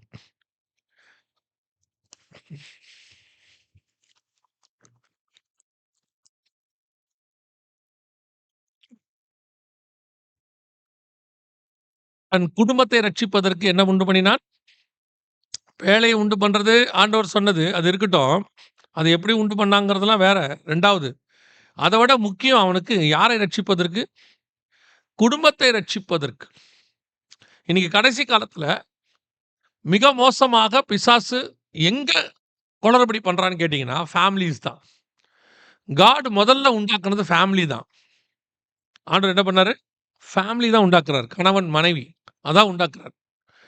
கடைசியா எங்க முடிக்கிறார்ன்னு பார்த்தீங்கன்னா, ஆவியும் மனவாட்டியும் வா என்பார்களாக. மனவாட்டியில தான் முடிக்கிறாரு. ஸோ ஃபேமிலில ஆரம்பிச்சு ஃபேமிலில முடிக்கிறாரு. உங்களுக்கு கர்த்தர் கொடுத்திருக்கிற வெரி இம்பார்ட்டன்ட் என்னன்னு கேட்டீங்கன்னா, உங்க ஃபேமிலியை ரட்சிப்புக்குள்ளே நடத்துவது. ரட்சிப்புனா பாதுகாப்புக்குள்ள. இன்னைக்கு ஃபேமிலி அப்படியே கொஞ்சம் கொஞ்சமா, கொஞ்சம் கொஞ்சமா குளறுபடி ஆவுது. அப்படியே உடைக்கிறாங்க குடும்பத்த. முதல்ல கணவன், மனைவி. அவங்களுக்குள்ள உடைக்கிறான். எந்த காலத்திலும் இல்லாத அளவுக்கு இந்த காலத்துல டிவோர்ஸ் நடக்குது. நான் சொல்றது ஒரு 40 இயர்ஸா டிவோர்ஸ்ங்கிறது 40 இயர்ஸ்க்கு முன்னாடி, எனக்கு நினைவு தெரிஞ்சு நான் உங்களுக்கு சொல்றேன். 45 வருஷத்துக்கு முன்னாடி, டிவோர்ஸ்ங்கிறது எங்கேயோ 1, 2 நடக்கும். இப்போ அப்படி கிடையாது. உடனே டிவோர்ஸ். எதுவும் கல்யாணமான 3 நாள்ல டிவோர்ஸ். ஹனிமூன் போயிட்டு வரும்போது டிவோர்ஸ். இது செட் ஆகாது. ஒத்து போகாது. பொறுமை கிடையாது. இன்னைக்கு குடும்பம் கிடையாது. ஆனா அவங்களுக்கு என்னன்னா, ஒண்ணு மட்டும் நல்லா புரியுது. அவர்களுக்கு குடும்பம்னா என்னன்னு தெரியல. அதான் இப்ப இஷ்யூ. கணவன், மனைவிங்கிறது என்ன? அது ஒரு பாண்டிங். அது தெரியல. அது அது என்ன? அது அவங்கள பொறுத்தவரைக்கும் பாண்டிங் கிடையாது. அது வந்து ஒரு அ அது வந்து என்ன சொல்றது? இப்போ நம்ம ஒரு கார் வாங்குறோம், சரியில்ல மாத்திக்கிறோம். ஒரு வீடு வாங்குறோம், சரியில்ல மாத்திக்கிறோம். ஒரு கல்யாணம் பண்றோம், சரியில்ல மாத்திக்கிறோம். அப்ப கல்யாணம் யாவருக்குள்ளும் கனமுள்ளதா இருக்கிறது. அப்ப அந்த பாண்டிங் இஸ் வெரி இம்பார்ட்டன்ட். குடும்பத்தை நல்லா கவனிச்சுக்கொள்ளுங்க. வீடு இருக்கு, கார் இருக்கு, எல்லாம் இருக்கு. நீங்க வீட்டுக்குள்ள இருங்க. ஆனா, அந்த வீட்ல கணவன், மனைவி பிரிஞ்சு இருந்தாங்கன்னா, அந்த வீட்டுக்கு மரியாதை கிடையாது. எப்பேர்ப்பட்ட நீங்க எவ்வளோ அட்வான்ஸ்டு கண்ட்ரியா இருக்கட்டும், அமெரிக்காவே இருக்கட்டும், கனடாவே இருக்கட்டும். டிவோர்ஸ்னாலே அது வந்து தேவனுடைய பார்வையில இட்ஸ் ராங் அவ்வளோதான். வேல முடிஞ்சுச்சு. இன்னைக்கு என்ன இருக்கு? கணவன் மனைவிக்குள்ள அந்த குடும்பத்தை ரட்சித்தல். குடும்பம்ங்கிற கான்செப்ட்டே அவங்கள விட்டு போது. என்ன ஆனாலும் குடும்பத்த காப்பாத்தணுங்கிறது தான் கான்செப்ட்டே. எனக்கு ஆதாம், ஏவாள் பழம் சாப்பிட்டாங்க. அவங்களால தான் இவ்வளோ தூரம் நடந்துச்சு. எனக்கு அவங்க மேல நல்ல கோவம் இருக்கு. அதில மாற்று கருத்தே இல்ல. ஆனா, தோட்டத்த விட்டு போகும்போது, ஏவாள தனியா விட்டுட்டு போகவே இல்ல ஆதாம் பாருங்க. உன்னால தான் இவ்வளோ பிரச்சனை வந்துச்சு. நீ பழம் சாப்பிட்டதுனால தான் நம்ம இந்த மாரி ஆனோம். என் மூஞ்சிலேயே முழிக்காத. அப்படின்ட்டு நோவா தனியா சாரி ஆதாம் தனியா போனாரா? நல்லதோ, கெட்டதோ அந்த அம்மா கூட சாகுற வரைக்கும் இருந்துட்டான் பாருங்க. அந்த அம்மாவும் இருந்துச்சு பாருங்க கூட. ஃபேமிலி ஃபெயிலியர் ஆயிருச்சு. ஆண்டவர் குடுத்த பிளெஸ்ஸிங் போயிடுச்சு. நமக்கு ஒரு வீடு போனாலே எவ்வளோ கஷ்டமா இருக்கு. ஒரு நாடே போயிருக்கு. தோட்டம்னு சொல்றது ஒரு நாடு மாதிரி. அவ்வளோ பெரிய இடம் போயிடுச்சு. அதுக்கு காரணம் அந்த அம்மா தான் பழம் சாப்பிட்டுச்சுன்னு அவன் சொல்றான். நீர் கொடுத்த ஸ்திரீயானவள் என்னை வஞ்சித்தாள். ஆனாலும் அந்த ஃபேமிலிக்குள்ள பிரச்சனை இல்ல பாருங்க. அடுத்த வசனம் சொல்லுது, ஆதாம் தன் மனைவியாக ஏவாளை அறிந்தான். அவ்வளோ பெரியதான கன்ஃப்யூஷன் உண்டாக்கின ஃபேமிலியே சேர்ந்து ஒண்ணா வாழ்ந்துருச்சு. இன்னைக்கு என்ன இஷ்யூ கேட்டு பாருங்க. பெரிய இஷ்யூலாம் ஒண்ணுமே கிடையாது இப்ப. பெரிய இஷ்யூஸ் உள்ளது இருக்கு. ஆனா இஷ்யூ சின்ன சின்ன இஷ்யூ தான். ஒரு கல்யாணம் ஃபிக்ஸ் பண்ணிட்டு ஆனா ஆகல. நல்ல வேளை. நல்ல வேளை அவன் பண்ணல அந்த ஆளு. கல்யாணத்த ஃபிக்ஸ் பண்ணிட்டு பார்த்தா திடீர்னு அந்த பொண்ணு இவர வேணான்ருச்சு. என்னான்னு கேட்டா, நேத்து அந்த பொண்ணு ஆஃபீஸ்ல எல்லாரோடயும் வெளிய போயிருச்சாம். இவரு ஃபோன் பண்ணியிருக்காரு ஃபியான்சிக்கு. எங்க இருக்கன்னு கேட்டிருக்காரு. எல்லாம் வெளிய வந்திருக்கோம். யார் யாரெல்லாம் போனீங்கன்னு கேட்டிருக்காரு. இவ்வளோதான். அவ்வளோதான். அந்த அம்மா சொல்லிருச்சு. இவரு எனக்கு ஒத்து வர மாட்டாரு. அது எப்படி என்ன பார்த்து யார் யாரெல்லாம் கேட்பீங்க? நான் யார் கூட வேணாலும் போவேன். இந்த குடும்பம் எப்படி விளங்கும்? இன்னைக்கு ஒரு பொறுமை என்பது, ஒரு சகிப்புத்தன்மை என்பது குடும்பத்தில இல்லவே இல்ல. நம்ம அப்பா, அம்மா, தாத்தா, பாட்டிலாம் பார்த்தீங்கன்னா, சில ஆட்கள்லாம் அதோடலாம் வாழவே முடியாது. 25 வருஷம் வாழ்ந்து முடிச்சுட்டான். சக்சஸ்ஃபுல்லா. யோசிச்சு பாருங்க. லாபான் வீட்ல ராகேல் கூடயும், லேயாள் கூடயும் 14, 20 வருஷம் வாழ்ந்திருக்கான் அவன். மாமனார் வீட்ல. இருக்கிறதுலயே ஹார்டஸ்ட் வேல. அங்கேயே அவன் 20 வருஷம் 2 மனைவியோட வாழ்ந்துட்டான். இங்க பாருங்க 1 வாரம் முடியல, 1 மாசம் முடியல, 6 மாசம், 1 வருஷம். இதுல இன்னொரு பிசாசுடைய வேலைய நான் உங்களுக்கு சொல்றேன். ஏன் இப்படி நடக்குதுன்னா, இந்த பெரிய பெரிய செலிபிரிட்டீஸ் இருக்காங்கல்ல, நடிகர்கள், விளையாட்டு வீரர்கள் இவங்கலாம் கல்யாணம் பண்ணும்போது யார்கிட்டயும் சொல்ல மாட்றான். டிவோர்ஸ் பண்ணும்போது எல்லாத்தையும் சொல்லிடுறான். பொதுவா என்ன பண்ணோம் முந்திலான்னு கேட்டீங்கன்னா, கல்யாணத்த தான் எல்லாருக்கும் சொல்லிட்டு பண்ணுவாங்க. டிவோர்ஸ் பண்ணும்போது யாருக்குமே தெரியாம பண்ணுவாங்க. அது ஒரு அவமானமா இருந்துச்சு. இப்ப கல்யாணம் வந்து திடீர்னு பண்ணிட்டு சொல்றான், "வி மேரிட்" அப்படிங்கிறான். ஆனா டிவோர்ஸ் பண்ணும்போது பார்த்தீங்கன்னா, "நாங்கள் இது முதல் கொண்டு தனித்து வாழ முடிவெடுத்திருக்கிறோம். நாங்கள் நண்பர்களாக இருக்கப் போகிறோம்." ஏன்டா இப்படி போடுறான்னு யோசிச்சு யோசிச்சு பார்த்தேன். அப்பதான் எனக்கு ஒண்ணு தோணுச்சு. இத இத இவன ஃபாலோ பண்ற ஒருத்தன் இருக்கான்ல, இவன் ஃபேன்ஸ். இவன பொறுத்தவரைக்கும் நம்ம தலைவரே பண்ணிட்டாரு. இதுல நம்ம பண்ணா என்ன? அத அப்படியே பாப்புலர் ஆக்குறான். அடுத்து அவன் 2வது கல்யாணம் பண்றான். இவனுக்கு என்ன தோணுது? தலைவரே 2வது கல்யாணம் பண்ணிட்டாரு. நம்ம பண்ணா என்ன? இப்படித்தான் பூமி சீர்கேடு. தயவு செய்து சொல்றேன். கல்யாணம் பண்றதுக்கு முன்னாடி 1000 தடவ கூட யோசிச்சுக்கோங்க. 10,000 தடவ கூட ஜெபம் பண்ணிக்கோங்க. ஆனா கல்யாணம் பண்ண பிறகு ஒரு தடவ கூட யோசிக்க கூடாது. வேலை முடிஞ்சிருச்சு. அவ்வளோதான் ஃபினிஷ்ட். இதுக்கப்புறம் ஏதோ ஒரு சில காரணங்கள் பைபிளே சொல்லுது. விபச்சாரம் இந்த மாரி இருந்து அவங்க போயிட்டாங்கன்னா போகட்டும். அது வேலை இல்ல. ஆனா ஒன்ஸ் மேரிட் அவ்வளோதான் மேரிட் தான். ஒரு சில பார்த்தீங்கன்னா குடும்பமே இல்ல. 2வது குடும்பம் என்னுடைய 2வது பார்ட் என்னன்னு கேட்டீங்கன்னா, பிள்ளைகள். இவங்கெல்லாம் சேர்ந்தா தான் இன்னைக்கு குடும்பம். ஒரு குரூப் பிள்ளையே வேணான்ற இடத்துக்கு போயிருச்சு. ஜப்பான்ல பிள்ளையே வேணான்ட்டானாமா. பிள்ளை பிறப்பு விகிதமே குறைஞ்சிருச்சாம். என்னான்னு கேட்டா, பிள்ளை பிறந்தா நிம்மதி இல்லைங்கிறான். பிள்ளை இல்லாட்டி வருத்தப்பட்ட காலம் போயி, இப்ப என்ன இருக்கு? பிள்ளை இல்லன்னோனே, எங்கேயாவது பிள்ளை இல்லன்னா, 2 பிள்ளை வச்சிருக்கவன் சொல்றான், "நிம்மதியான வாழ்க்கைங்க. நான் 2 வச்சுக்கிட்டு படுற அவஸ்தை இருக்குதேன்றான்." 2 தான். தாத்தா, பாட்டிக்கெல்லாம் 7, 8. அவங்க என்ன சொல்லுவாங்க தெரியுமா? எங்க வீட்ல 7 கூட உட்காந்துருக்கவர் சொல்லுவாரு. எங்க வீட்ல 8 பெரிய சாதனை. ஆனா என்னன்னு கேட்டீங்கன்னா, 7யும் 8யும் பக்காவா வளர்த்துருப்பாங்க. சூப்பரா வளர்த்துருப்பாங்க. ஃபேமிலியா இருக்கும். எங்க வந்தாலும் 7 பேர், 8 பேர் ஒண்ணா வருவாங்க. இப்ப பாருங்க, 1 இருக்கு, 2 இருக்கு. அத வச்சுக்கிட்டே முடியல இவங்களால. 2 பிள்ளைய வளர்த்து முடிக்கிறதுக்குள்ள 3ஆம் உலகத்துல நடக்குது வீட்ல. இப்படி வா! 2 பிள்ளையும் ஸ்கூலுக்கு போயிருச்சுன்னு கேட்டா, அந்த அப்பாவையும், அம்மாவையும் நீங்க பார்க்கணுமே. அப்படி ஒரு ரிலாக்ஸ் முகத்துல. Praise the Lord. ஹalleluya. 2 போயிருச்சு. அதுக்கப்புறம் அந்த ஸ்கூல்லேருந்து வர நேரம் இருக்குல்ல, சாயங்காலம் 4 மணி, 5 மணி. நெருங்க நெருங்க இவளுக்கு பிபி ஏறுது. ஐயோ! 5:30 மணிக்கு வந்துருமே. சோதரம், சோதரம், சோதரங்கிறான். கேட்டு பாருங்க 2டே 2 பிள்ளை தான். 2டே பிள்ளை தான். ஆனா அந்த பிள்ளைகள் இன்னைக்கு உங்க விஷன்குள்ள இருக்குதா? தேவனுக்குள்ளான பயபக்தியில இருக்குதா? சபைக்கு முதல்ல வருதா? பைபிள் வாசிக்குதா? ஜெபம் பண்ணுதா? வீட்ல ஒரு ஃபேமிலி பிரேயர் இருக்குதா? யோசிச்சு பாருங்க. ஆனா கேட்டா இவங்க எல்லாருமே பிலீவர்ஸ். இவங்க எல்லாருமே விசுவாசி. கேட்டா இவங்க வேற சொல்லுவாங்க, நாங்கள் குடும்பமாய் பரலோக ராஜ்யத்துக்குள் பிரவேசிப்போம். குடும்பமா ஜெபம் பண்ணவே முடியல உங்களால. எப்படி குடும்பமா பரலோக ராஜ்யத்துக்குள்ள போவீங்க? 1/2 மணி நேரம் ஒண்ணா உட்கார்ந்து ஜெபம் பண்ண முடியல. கேட்டா இங்க பார்த்தீங்கன்னா, இவரு இந்த பக்கம் அமெரிக்க பிரசிடென்ட். அவங்க பார்த்தீங்கன்னா யூரோப்பியன் சான்சலர். மனைவி யூரோப்பியன் சான்சலர். இவர் அமெரிக்கன் பிரசிடென்ட். அவரு சொல்றாரு, எங்க போங்க பயங்கர பிஸி. என்ன சார் வெட்டி கழிச்சீங்க? எல்லாரும் மாரி 8 மணி நேரம், 9 மணி நேரம் வேலை தானே. தாவீதுக்கு ஒரு நாட்டுக்கே ராஜாவாம்.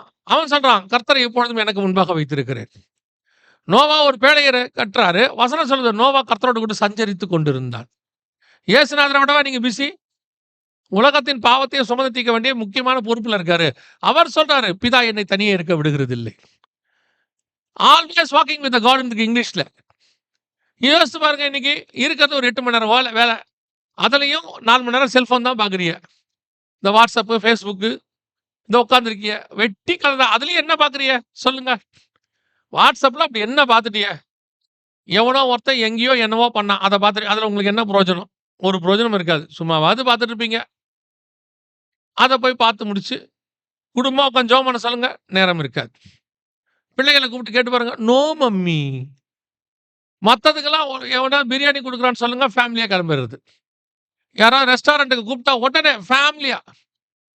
இன்னைக்கு நைட்டு சாப்பிட கூப்பிடுறான்னா, காலையில இருந்து சாப்பிடாம இருக்கிறது. Pre planned. மத்தியானம் வீட்ல ரசம் சாதம் மட்டும். White rice, rasam. என்னப்பா ஒண்ணும் செய்யலையா? அதான் நைட் சாப்பிட போறோமே. நைட் சாப்பிட போறதுக்கு காலைல இருந்து ஃபாஸ்டிங் இருக்கான். இவ்ளோ ப்ரீ பிளான் பண்ணி நைட் சாப்பிட போ முடியுது. அப்ப தேவ சமூகத்துக்கு ஏன் ப்ரீ பிளான் பண்ணி போ முடியல? ஏன் பிள்ளைகள கூட உட்கார வைக்க முடியல? ஒரு 15 நிமிஷம், ஒரு 1/2 அன் ஹவர் ஒரு ஃபேமிலி பிரேயர். நல்லா கவனிச்சுக்கொள்ளுங்க. உங்க பிள்ளைகளுக்கு நீங்கள் கொடுக்கிற எதுவும் போய்விடும். ஆனால் நீங்கள் கொடுக்கிற உங்கள் ஆவிக்குரிய வாழ்க்கை போகவே போகாது. ஏன் தெரியுமா? நீங்கள் கொடுக்கிற இன்னைக்கு படிப்பு இருக்குல்ல, அது நாளைக்கு அவுட்டேட்டட் ஆயிடும். நாங்க படிக்கும்போது சொன்ன கம்ப்யூட்டர்ஸ்லாம் இன்னைக்கு இல்லவே இல்ல. எங்கேயோ போயிருச்சு. ஏஐ டெக்னாலஜின்னு சொல்ட்டான். இன்னைக்கு எல்லாம் ஏஐன்னு குதிக்கிறான். நாங்க வரும்போது ஆரம்பத்துல ஒரு சிஸ்டம் வந்த கம்ப்யூட்டர் வந்த புதுசு 1990ஸ்ல, 80ஸ்ல வந்த புதுசு அது. அப்பலாம் சும்மா டேட்டா படிக்கிறதே பெரிய விஷயம். டேட்டா பேஸ்ன்னு ஒண்ணு இருந்துச்சு. அத படிக்கிறதே பெரிய விஷயம். இன்னைக்கு அதெல்லாம் ஒண்ணுமே கிடையாது. அவுட்டேட்டட் ஆயிடும் படிப்பு. நீங்க வச்சுட்டு போற சொத்து அழிஞ்சு போகறதுக்கு வாய்ப்பு இருக்கிறது. ஆனால் நீங்கள் குடுத்துட்டு போற கிறிஸ்து இருக்கிறார்ல, அவர் நேற்றும் இன்றும் என்றும் மாறாதவர். உங்கள் பிள்ளையோடு கூட கடைசி வரைக்கும் இருப்பாரு. நீங்க அதத்தான் சொல்றேன். பிள்ளையாண்டனை நடத்த வேண்டிய வழியில் யோசிச்சு பாருங்க. நோவாவுக்கு கிட்டத்தட்ட 100 வயசுல பசங்க. எவ்வளவு வயசுல? நோவாவுக்கே 500 600ஆம் வருஷம் தான் ஜலப்பிரளயம் வந்துச்சு. பசங்களுக்கு ஒரு 100 வருஷம். அதுவும் எல்லாம் கல்யாணமான பையன். எல்லாருமே கல்யாணமான பையன்.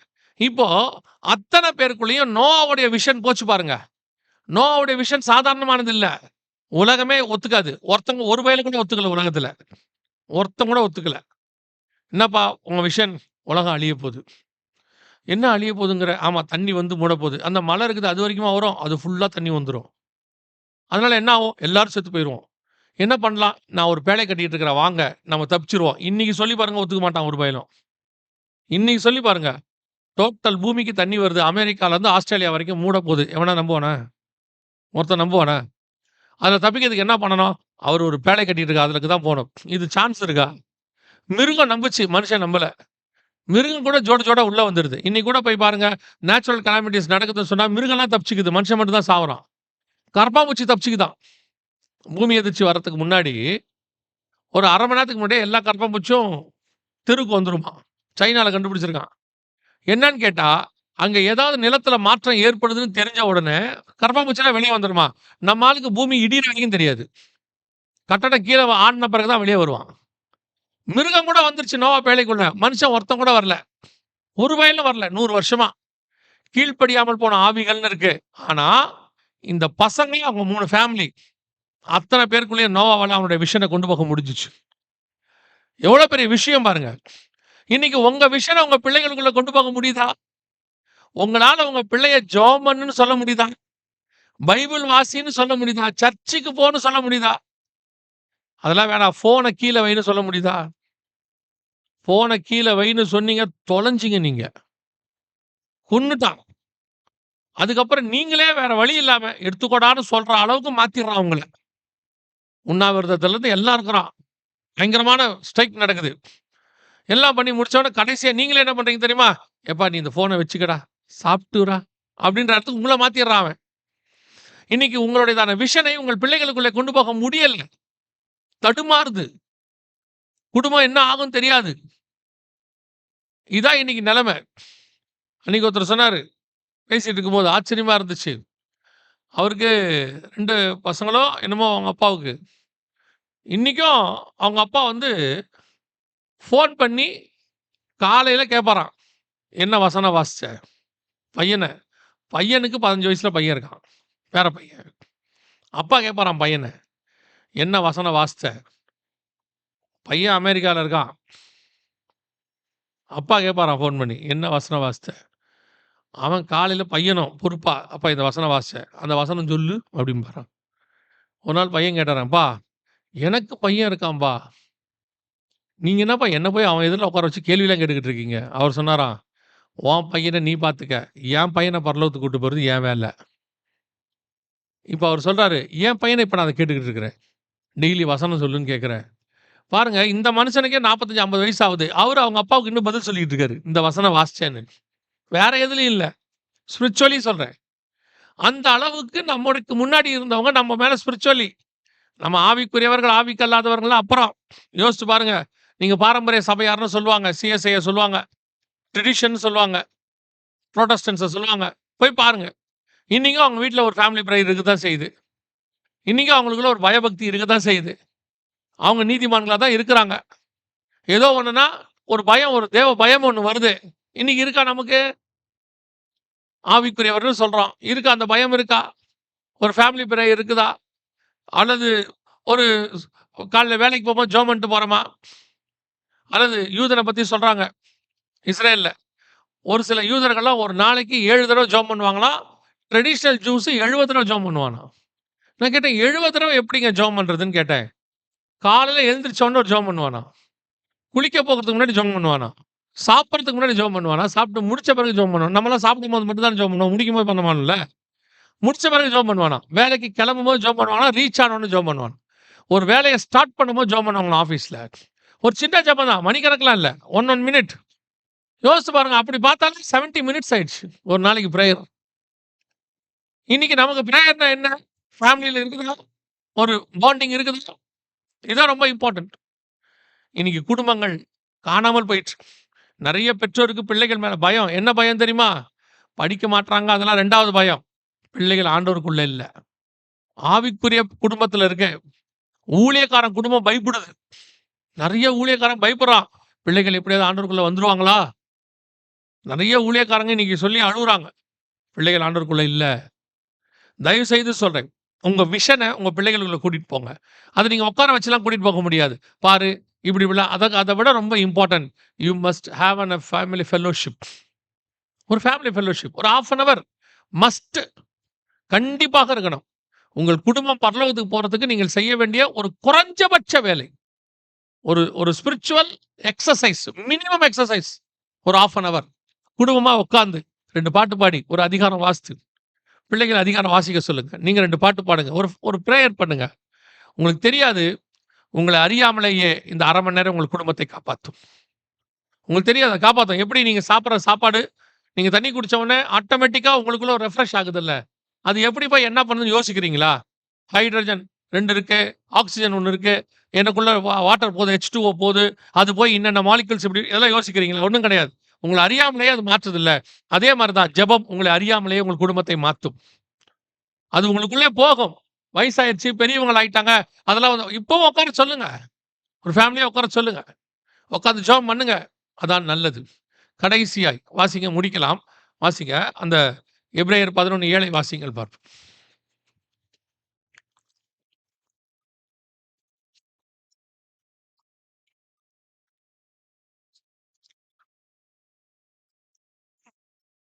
என்ன பண்ணினான்? அதுதான் ரொம்ப இம்பார்ட்டன்ட். இவ்வளவும் அடிப்படை பேசிக். இதுக்கு அப்புறம் தான் பேழையே வருது. இவ்வளத்தையும் பண்ணி பேழைய பண்ணலன்னு வச்சுக்கோங்க. தண்ணி வந்து அவன் குடும்பம் அழிஞ்சிரும். இவ்வளவும் பண்ணணும். கடைசியில என்ன வரணும்? பேழை உண்டு பண்ணணும். உங்களுக்கு தெரியும்னு நெனைக்கிறேன். விசுவாசம் ரொம்ப முக்கியம். அதோட இன்னொன்னு முக்கியம். கிரியையும் முக்கியம். கிரியை இல்லாத விசுவாசம் செத்தது. ஃபர்ஸ்ட் வசனம் ஆரம்பிக்குது. நோவா விசுவாசித்தனாலே. முடிக்கும்போது பேழையை உண்டு பண்ணினான். கிரியையும் விசுவாசமும். இன்னைக்கு விசுவாசம் இருக்கு. நமக்கு பேரே விசுவாசி தான். அதுல மாற்று கருத்து இல்ல. ஆனா கிரியை செய்றோமா? சபை கிரியை செய்ற இடத்துல இருக்குதா? அந்த கிரியை செய்ற இடத்துல சபைக்கான வேலை இருக்குதா? சபை என்ன செய்யுது? என்ன கிரியை செய்றீங்க? இந்த உலகம் ஆக்கினைக்குள்ளாக தீர்க்கப்பட போகிறது. இயேசு கிறிஸ்து வரப்போகிறார். உலகத்தின் முடிவும் கிறிஸ்துவின் வருகையும் சம்பவிக்க போகிறது என்று வேதம் சொல்லுகிறது. அதுக்கான அடையாளங்கள் நடக்குது நம்ம கண்ணுக்கு முன்னாடி. ஆனால் நீங்களும் நானும் அதற்கான என்ன கிரியையில் இருக்கிறோம்? அந்த வசனம் பாருங்க. எப்படி இருக்குன்னு பாருங்க. நோவா பேழையை உண்டு பண்ணின விஷயத்துல ஆண்டவர் சொன்ன நீ பண்ண வேண்டிய விதமாவது அப்படின்னு 6ஆம் அதிகாரம் 15ஆம் வசனம் ஜெனிசிஸ்ல சொல்றார். ஆனால் அந்த அந்த வேலையை உண்டு பண்றதுக்கு முன்னாடி கர்த்தர் ஒரு வார்த்தையை சொல்றார். அதான் ரொம்ப இம்பார்ட்டன்ட். அதான் அதுல தான் அவர் ஸ்டார்ட்டே பண்றாரு. 14வது வசனம் வாசிங்க. 6:14 Genesis.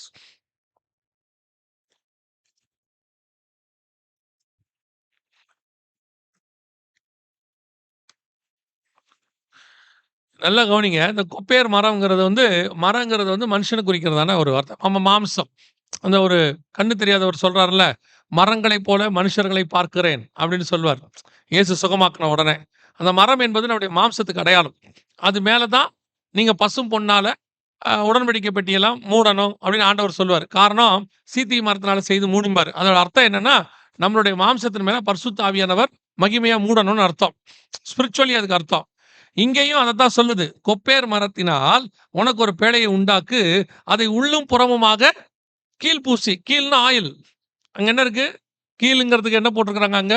"Make the ark of gopher wood, பூம் shall you the make and the ark and shall pitch it within and without with pitch." இதுனா இதுவா? கேஜேவியா?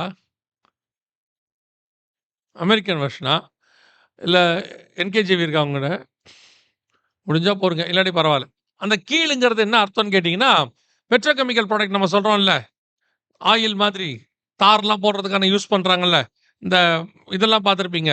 ச பெரிய பெரிய வாகனங்கள்ல அதுக்கு 2 இதுக்கு நடுவுல ஆ லூப்ரிகன்ட் மாரி இருக்கும். நல்லா கொஞ்சம் திக்காவும் இருக்கும். அதே நேரத்தில வந்து ஸ்மூத்தா இருக்கும். அதான் கீல் அப்படின்னு சொல்லுவாங்க. ஆயில் அது அது ஒரு விதமான ஆயில். 2ம் ஒண்ணோட ஒண்ணு உரசாம இருக்கிறதுக்கான ஆயில். அந்த ஆயில பத்தி தான் இங்க சொல்றாரு. உள்ளும் புறமுமாக கீல் பூசி. அதோட அர்த்தம் என்னன்னா, நீ முதல்ல உன் குடும்பத்தை இவ்வளோ காரியம் செய்றல்ல. Finally you want to do what என்ன பண்ண தெரியுமா? உள்ளும் புறமும், உள்ளேயும் வெளியும் ஹோலி ஸ்பிரிட்டால மூடப்பட்டிருக்கணும். உள்ளயும் வெளியும் என்ன பண்ணியிருக்கணும்? ஹோலி ஸ்பிரிட்டால மூடப்பட்டிருக்கணும். இந்த உள்ளும் வெளியும்ங்கிறதுல 2 வேலை இருக்கு. இயேசு கிறிஸ்து சொல்லும்போது கூட 10ஆம் அதிகாரத்தில சொல்லுவார் யோவான்ல, "நானே வாசல், என் வழியாய் பிரவேசிக்கிறவன் மேய்ச்சலை கண்டடைவான்." உள்ளும் புறமும் அப்படிம்பாரு. அந்த உள்ளும் புறமும்னா first you must stay inside the God. போய் ஆண்டவரோட கூட உட்காரணும். அவரோட சமூகத்துக்குள்ள உட்காரணும். Daily prayer. அதத்தான் இப்ப நம்ம பார்த்தோம். உள்ளுக்குள்ள. டெய்லி ஆண்டவர் சமூகத்துல உட்கார்றது. அதான் உள்ளும். புறம்பும்னா என்ன தெரியுமா? வெளியவும் கீழ் பூசணும். வெளியும் போணும். ஆண்டவர் சொல்றார், "உள்ளும் புறமும் மேய்ச்சலை கண்டடைவான்." வெளிய போய் கிரியை செய்யணும். வேலையை உண்டு பண்ணணும். கர்த்தருக்கு ஏதாகிலும் செய்யணும். குடும்பத்தை ரட்சிப்பதற்கு. அப்படி செஞ்சா தான் குடும்பம் ரட்சிக்கப்படும். இன்னைக்கு நாம என்ன செய்றோம்? வர்றோம், வசனம் கேட்கிறோம், பயபக்தி உள்ளவர் ஆகுறோம். ஒரு லெவலுக்கு மேல குடும்பத்தை கூட காப்பாத்துறோம் ஆண்டவரே, பிரைஸ் தி லார்ட். என் குடும்பத்துக்காக நான் ஜெபம் பண்றேன், ஃபேமிலி பிரேயர் எல்லாம் இருக்கு. What about the ministry? வெளியே என்ன கிரியை நடந்துச்சு? போய் யாருக்காவது ஒரு ஆத்மாவுக்காவது சொன்னீங்களா? கொஞ்சமாவது சுவிசேஷங்கிறது ஏதாவது ஒரு வகையில் செஞ்சீங்களா? யோசிச்சு பாருங்க. நோவா பத்தி வசனம் சொல்லுது. அவன் என்ன பண்ணானா, பூர்வ காலத்தை தப்ப விடாதபடிக்கு நீதியை பிரசங்கித்தவனாகிய நோவான்னு இருக்கு. பேதுருவின் புஸ்தகத்துல 2 பேதுருவின் புஸ்தகம் 2ஆம் அதிகாரம் 5வது வசனத்தும், பூர்வ உலகத்தையும் தப்ப விடாமல் நீதியை பிரசங்கித்தவனாகிய நோவா அப்படின்னு இருக்கு. நோவா என்ன பண்ணியிருக்கிறாரு? பிரசங்கம் பண்ணியிருக்கிறாருன்னு இருக்கு. ஒரு பக்கம் பேழைய ரெடி பண்றாரு, ஒரு பக்கம் குடும்பத்தை ரெடி பண்றாரு, இன்னொரு பக்கம் என்ன பண்றாரு? பிரசங்கம் பண்றாரு. இன்னைக்கு நமக்கு குடும்பத்தை ரெடி பண்றதுலயே காலம் போயிருச்சு. நிறைய பேருக்கு குடும்பத்தை ரெடி பண்றதுலயே அவன் காலம் முடிஞ்சிருச்சு. 2வது பேழையை உண்டு பண்ணுதல். அப்படின்னா என்ன அர்த்தம்? எல்லாரையும் ரட்சிக்க வல்ல ஒரு மிக முக்கியமாக காஸ்பல், அதை நீங்க சொல்லணும்னு சொன்னது. இன்னைக்கு சர்ச் நாம தான் காஸ்பலில் எந்த அளவுக்கு ஸ்ட்ராங்காக இருக்கிறோம், எந்த அளவுக்கு நாம ஜனங்களுக்கு போய் சுவிசேஷம் சொல்றோம்.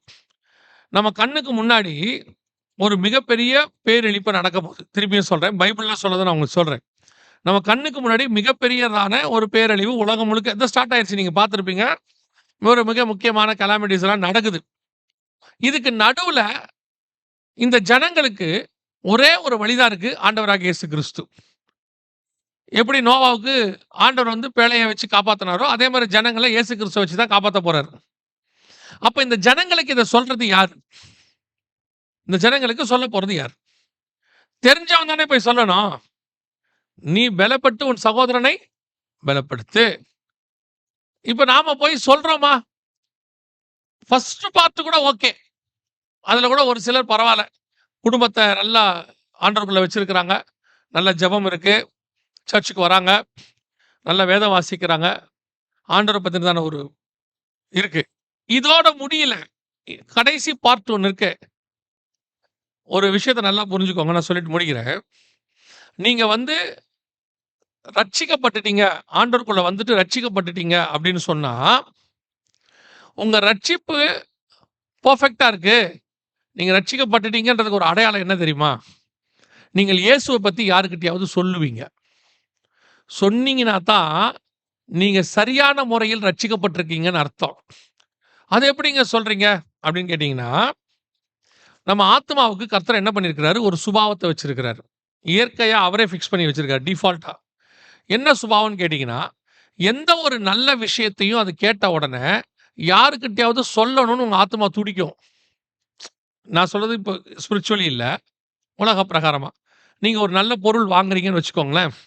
வாங்கின உடனே அந்த பொருள் நல்லா இருக்குதுன்னு உடனே, அன்னைக்கு உங்ககிட்ட ஃபோன் பண்ற உங்க அக்காக்கிட்டயோ, தங்கச்சிக்கிட்டயோ, அண்ணன்கிட்டயோ, தம்பிக்கிட்டயோ, நீங்களே உங்களை அறியாமலே அதை சொல்லுவீங்க அவங்களுக்கு. அவங்க கேட்க மாட்டாங்க. அந்த கடைக்காரரோ, அந்த ப்ராடக்ட் மேனுஃபேக்சரரோ உங்களை சொல்லல. உங்களை அறியாமலே நீங்க சொல்லுவீங்க, இன்னைக்கு நான் ஒண்ணு வாங்கினேன், ரொம்ப சீப்பு, நல்லா இருந்துச்சு. ஏன் சொன்னீங்க?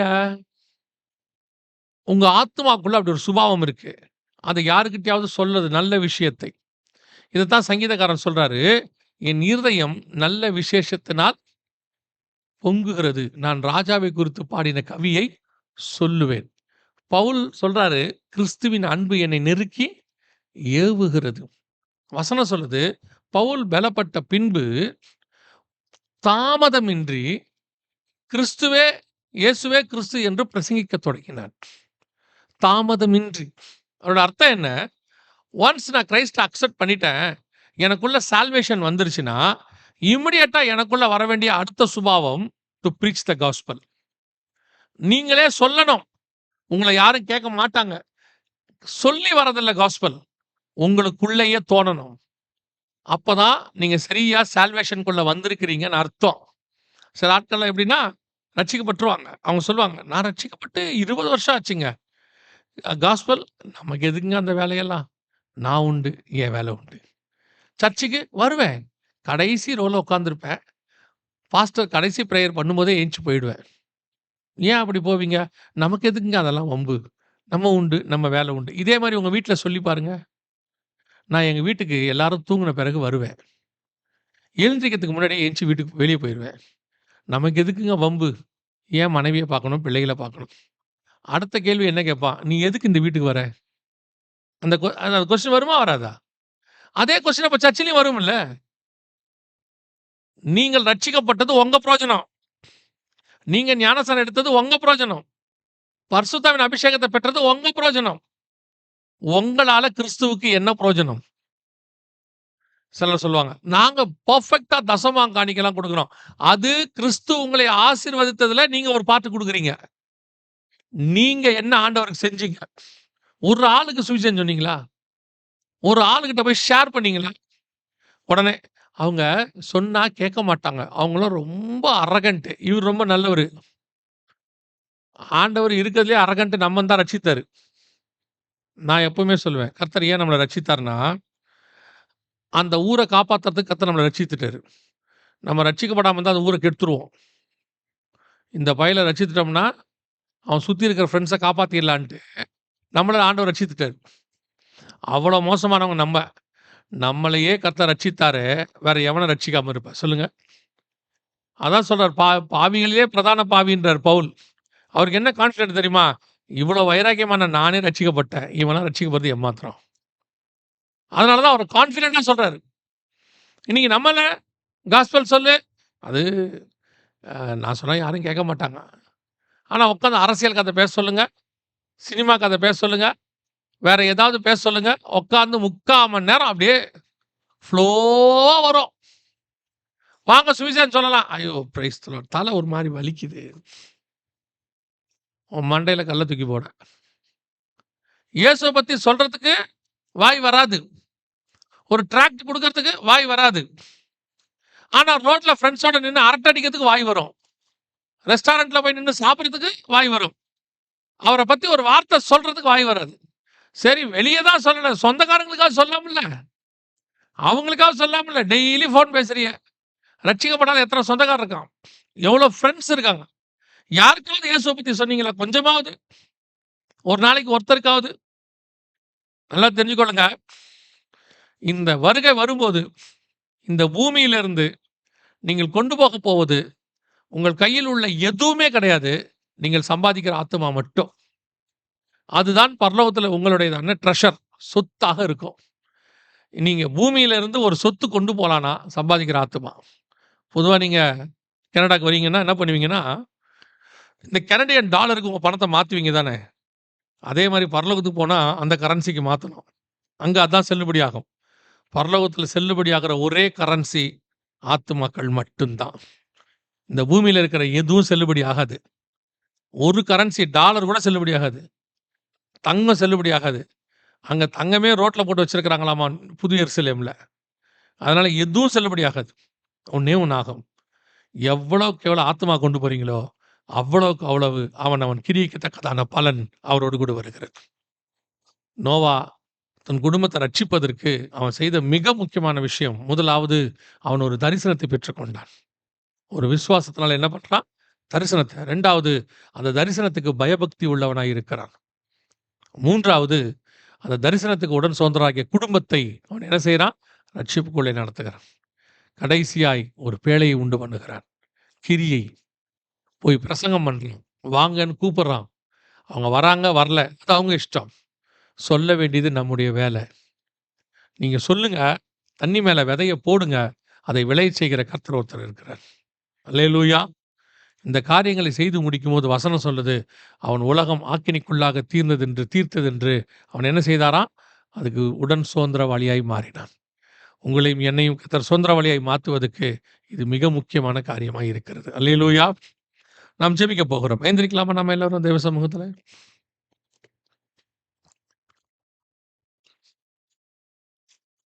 எல்லாம் கண்களை மூடுவோம். ஒரு 5 நிமிஷம் மாத்திரம். உங்கள ஆராய்ந்து பாருங்க.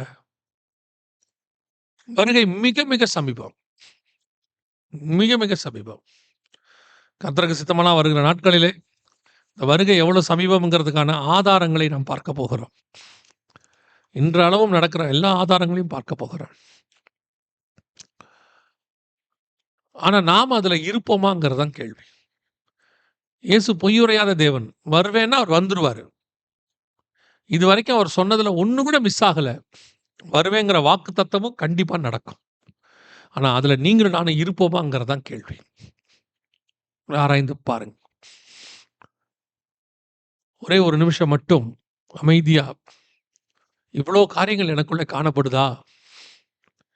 எனக்குள்ள முதல்ல வருங்கிற விசுவாசம் இருக்கா? இயேசுவின் வருகையோட உலகத்துல மிகப்பெரியதான காரியங்கள் நடக்கப்போது. அத நான் விசுவாசிக்கிறேனா? 2வது, அந்த விசுவாசம் வந்தா தான் பயபக்தி வரும். அந்த பயபக்தி வந்த உடனே தன் குடும்பத்தை ரட்சிக்க முடியும். கடைசியாய் ஒரு கிரியை நடப்பிக்கணும். உலகம் முழுக்க போய் சுவிசேஷம் சொல்லணும். இந்த ப்ராசஸ்ல நீங்க இருக்கிறதுனால தான் கர்த்தர் உங்களோடு கூட பேசிக் கொண்டிருக்கிறார். You are all chosen one. நான் எப்பவும் நம்புவேன். தேவ திட்டம் இல்லாம ஒரு மனுஷன கர்த்தர் ஒரு கூட்டத்துக்கு கூட்டிட்டு வர மாட்டார். இயேசு கிறிஸ்து ராம் முழுவதும் ஜெபம் பண்ணி 12 பேர் தான் செலக்ட் பண்ணாரு. தம்மிடத்தில் வந்தவர்களில் 12 பேரை தெரிந்து கொண்டு. எல்லாரையும் தெரிஞ்சுக்கலையாமா. வந்தவர்களில் 12 பேர். எத்தனை பேர் இருந்தாலும் இந்த கூட்டத்துக்கு நீங்க வந்திருக்கிறீங்கன்னா, காட் சூசன் யூ. சூஸ்ட் யூ. உங்கள ஆராய்ந்து பாருங்க. அவ்வளவு முக்கியமா கர்த்தர் உங்கள தேர்ந்தெடுத்து கொண்டு வந்திருக்கிறாரே, நீங்கள் இந்த வருகையில் போவீர்களா? உங்கள் குடும்பம் போகுமா? தினந்தோறும் உங்கள் குடும்பத்துக்குள்ளேயும் ஆவிக்குரியதான காரியங்கள் இருக்கா? ஜெபம் இருக்கா? வேத வாசிப்பு இருக்கா? நாம் ஜெபிக்க போகிறோம். அதுக்கு முன்னாடி ஆராய்ந்து பாருங்க. ஒருவேளை இதுவரைக்கும் இல்ல, இன்னைக்கு நான் ஆரம்பிக்கணும். கர்த்தர் உணர்த்தி இருக்கிறாரு அப்படின்னா, நாம் ஒருமனப்பட்டு ஜெபம் பண்ண போறோம். கரங்களை ஆண்டவருக்கு நேரா உயர்த்தி, ஆண்டவரே, இதுவரைக்கும் என் குடும்பத்தில இதெல்லாம் இல்ல. இன்னையிலிருந்து நான் ஆரம்பிக்க போகிறேன். நீங்க வர்ற வரைக்கும் இது தொடர எங்களுக்கு கிருபை பாராட்டுங்கப்பா. அப்படின்னு சொல்லி நம்ம ஜெபம் பண்ணுவோமா? சர்வ வல்லமை உள்ள எங்கள் தகப்பனே, இந்த நாளுக்காக உமக்கு நன்றி. இந்த நாளிலே தேவனாய் கர்த்தர் எங்களோடு கூட இடைப்பட்ட தயவுக்காக ஸ்தோத்திரம். கிருபையுள்ள கரத்தில் எங்களை தாழ்த்துகிறோம். நீர் வருமளவும் எங்கள் குடும்பம் உமக்கு முன்பாக ஆண்டவரை காத்திருக்கிற குடும்பமாக, ஆயத்தப்பட்ட குடும்பமாக, வருகையிலே பிரவேசிக்கிற குடும்பமாக, பயபக்தி உள்ள குடும்பமாக, விசுவாசத்தில் நிலைத்திருக்கிற குடும்பமாக, ஒவ்வொரு நாளும் உமக்காக கிரியை செய்கிற குடும்பமாக காணப்பட கிருபை பாராட்டுங்கப்பா. வேலி அடைத்து பாதுகாத்துக் கொள்ளுங்க. மகிமையுள்ள கரத்துல தாழ்த்துகிறோம். வந்த ஜனங்கள் எல்லாரும் இந்த வசனம் அவர்களுக்குள்ளே கிரியை செய்ய கிருபை பாராட்டும். திரும்பி போகும்பொழுது சுகபத்திரமாய் வீடு போய் சேர கிருபை தாரும். எங்கள் ஆண்டவர் இயேசு கிறிஸ்துவின் நாமத்தில் பிதாவே. ஜெபம் பண்ணுவோம். எல்லாரும் கண்களை மூடி ஜெபனையில் இருப்போம். அன்புள்ள பரிசுத்த கர்த்தாவே, உம்முடைய அடியான கூட நீர் கொடுத்த வார்த்தைகளுக்கு உமக்கு நன்றி அப்பா. உம்முடைய சமூகத்திலே ஆண்டவரே கூடின கூட்டமாக இருக்கிறதுக்காக நன்றி சொல்லுகிறோம் அப்பா. எல்லா சபையிலையும் சொல்லப்படுற காரியத்தை மீண்டும் இன்றைக்கு அடியார் வலியுறுத்தினதற்காக நன்றி சொல்லுகிறோம். எல்லாரும் சுவிசேஷம் செய்ய வேண்டுமே அப்பா. ஒரு நாளைக்கு மாத்திரமில்லை, ஒரு மாதத்துக்கு ஒருக்கா இல்லை, ஒரு வருஷத்துக்கு ஒரு ஆத்மாவை கொண்டாலே சபையில் நிறைந்திருக்குமே கர்த்தாவே. நன்றி சொல்லுகிறோம் ஆண்டவரே. ஆத்ம ஆதாயங்களாக ஒவ்வொரு விசுவாசிகளையும் மாற்றுங்கள். வந்திருக்கிற ஊழியக்காரரை நீரை அபிஷேகித்து ஆசீர்வதித்து வழிநடத்துகிற கிருபைக்காக நன்றி சொல்லுகிறோம். எங்களை தரமட்டமாக தாழ்த்துகிறோம். கனந்துதி மகிமை யாவற்றையும் உங்களுக்கு செலுத்துகிறோம். இயேசு கிறிஸ்துவின் வல்லமையுள்ள நாமத்தில் கேட்டுக்கொள்கிறோம் எங்கள் ஜீவனுள்ள நல்ல பிதாவே, ஆமென். எல்லாருமா சேர்ந்து சொல்லுவோம். என் ஆத்மாவே கர்த்தரை ஸ்தோத்திரி, என் முழு உள்ளமே அவருடைய பரிசுத்த நாமத்தை ஸ்தோத்திரி. என் ஆத்மாவே கர்த்தரை ஸ்தோத்திரி, கர்த்தர் செய்த சகல உபகாரங்களையும் மறவாதே. ஆமென், ஆமென். நம்முடைய கர்த்தராகிய இயேசு கிறிஸ்துவினுடைய கிருபையும் பிதாவாகிய தேவனுடைய அன்பும் தூய ஆவியானுடைய வழிநடத்தலும் பாதுகாப்பும் நம் அனைவரோடும் இன்றும் என்றுமான சதாரங்களின் கூட இருப்பதாக. ஆமென்.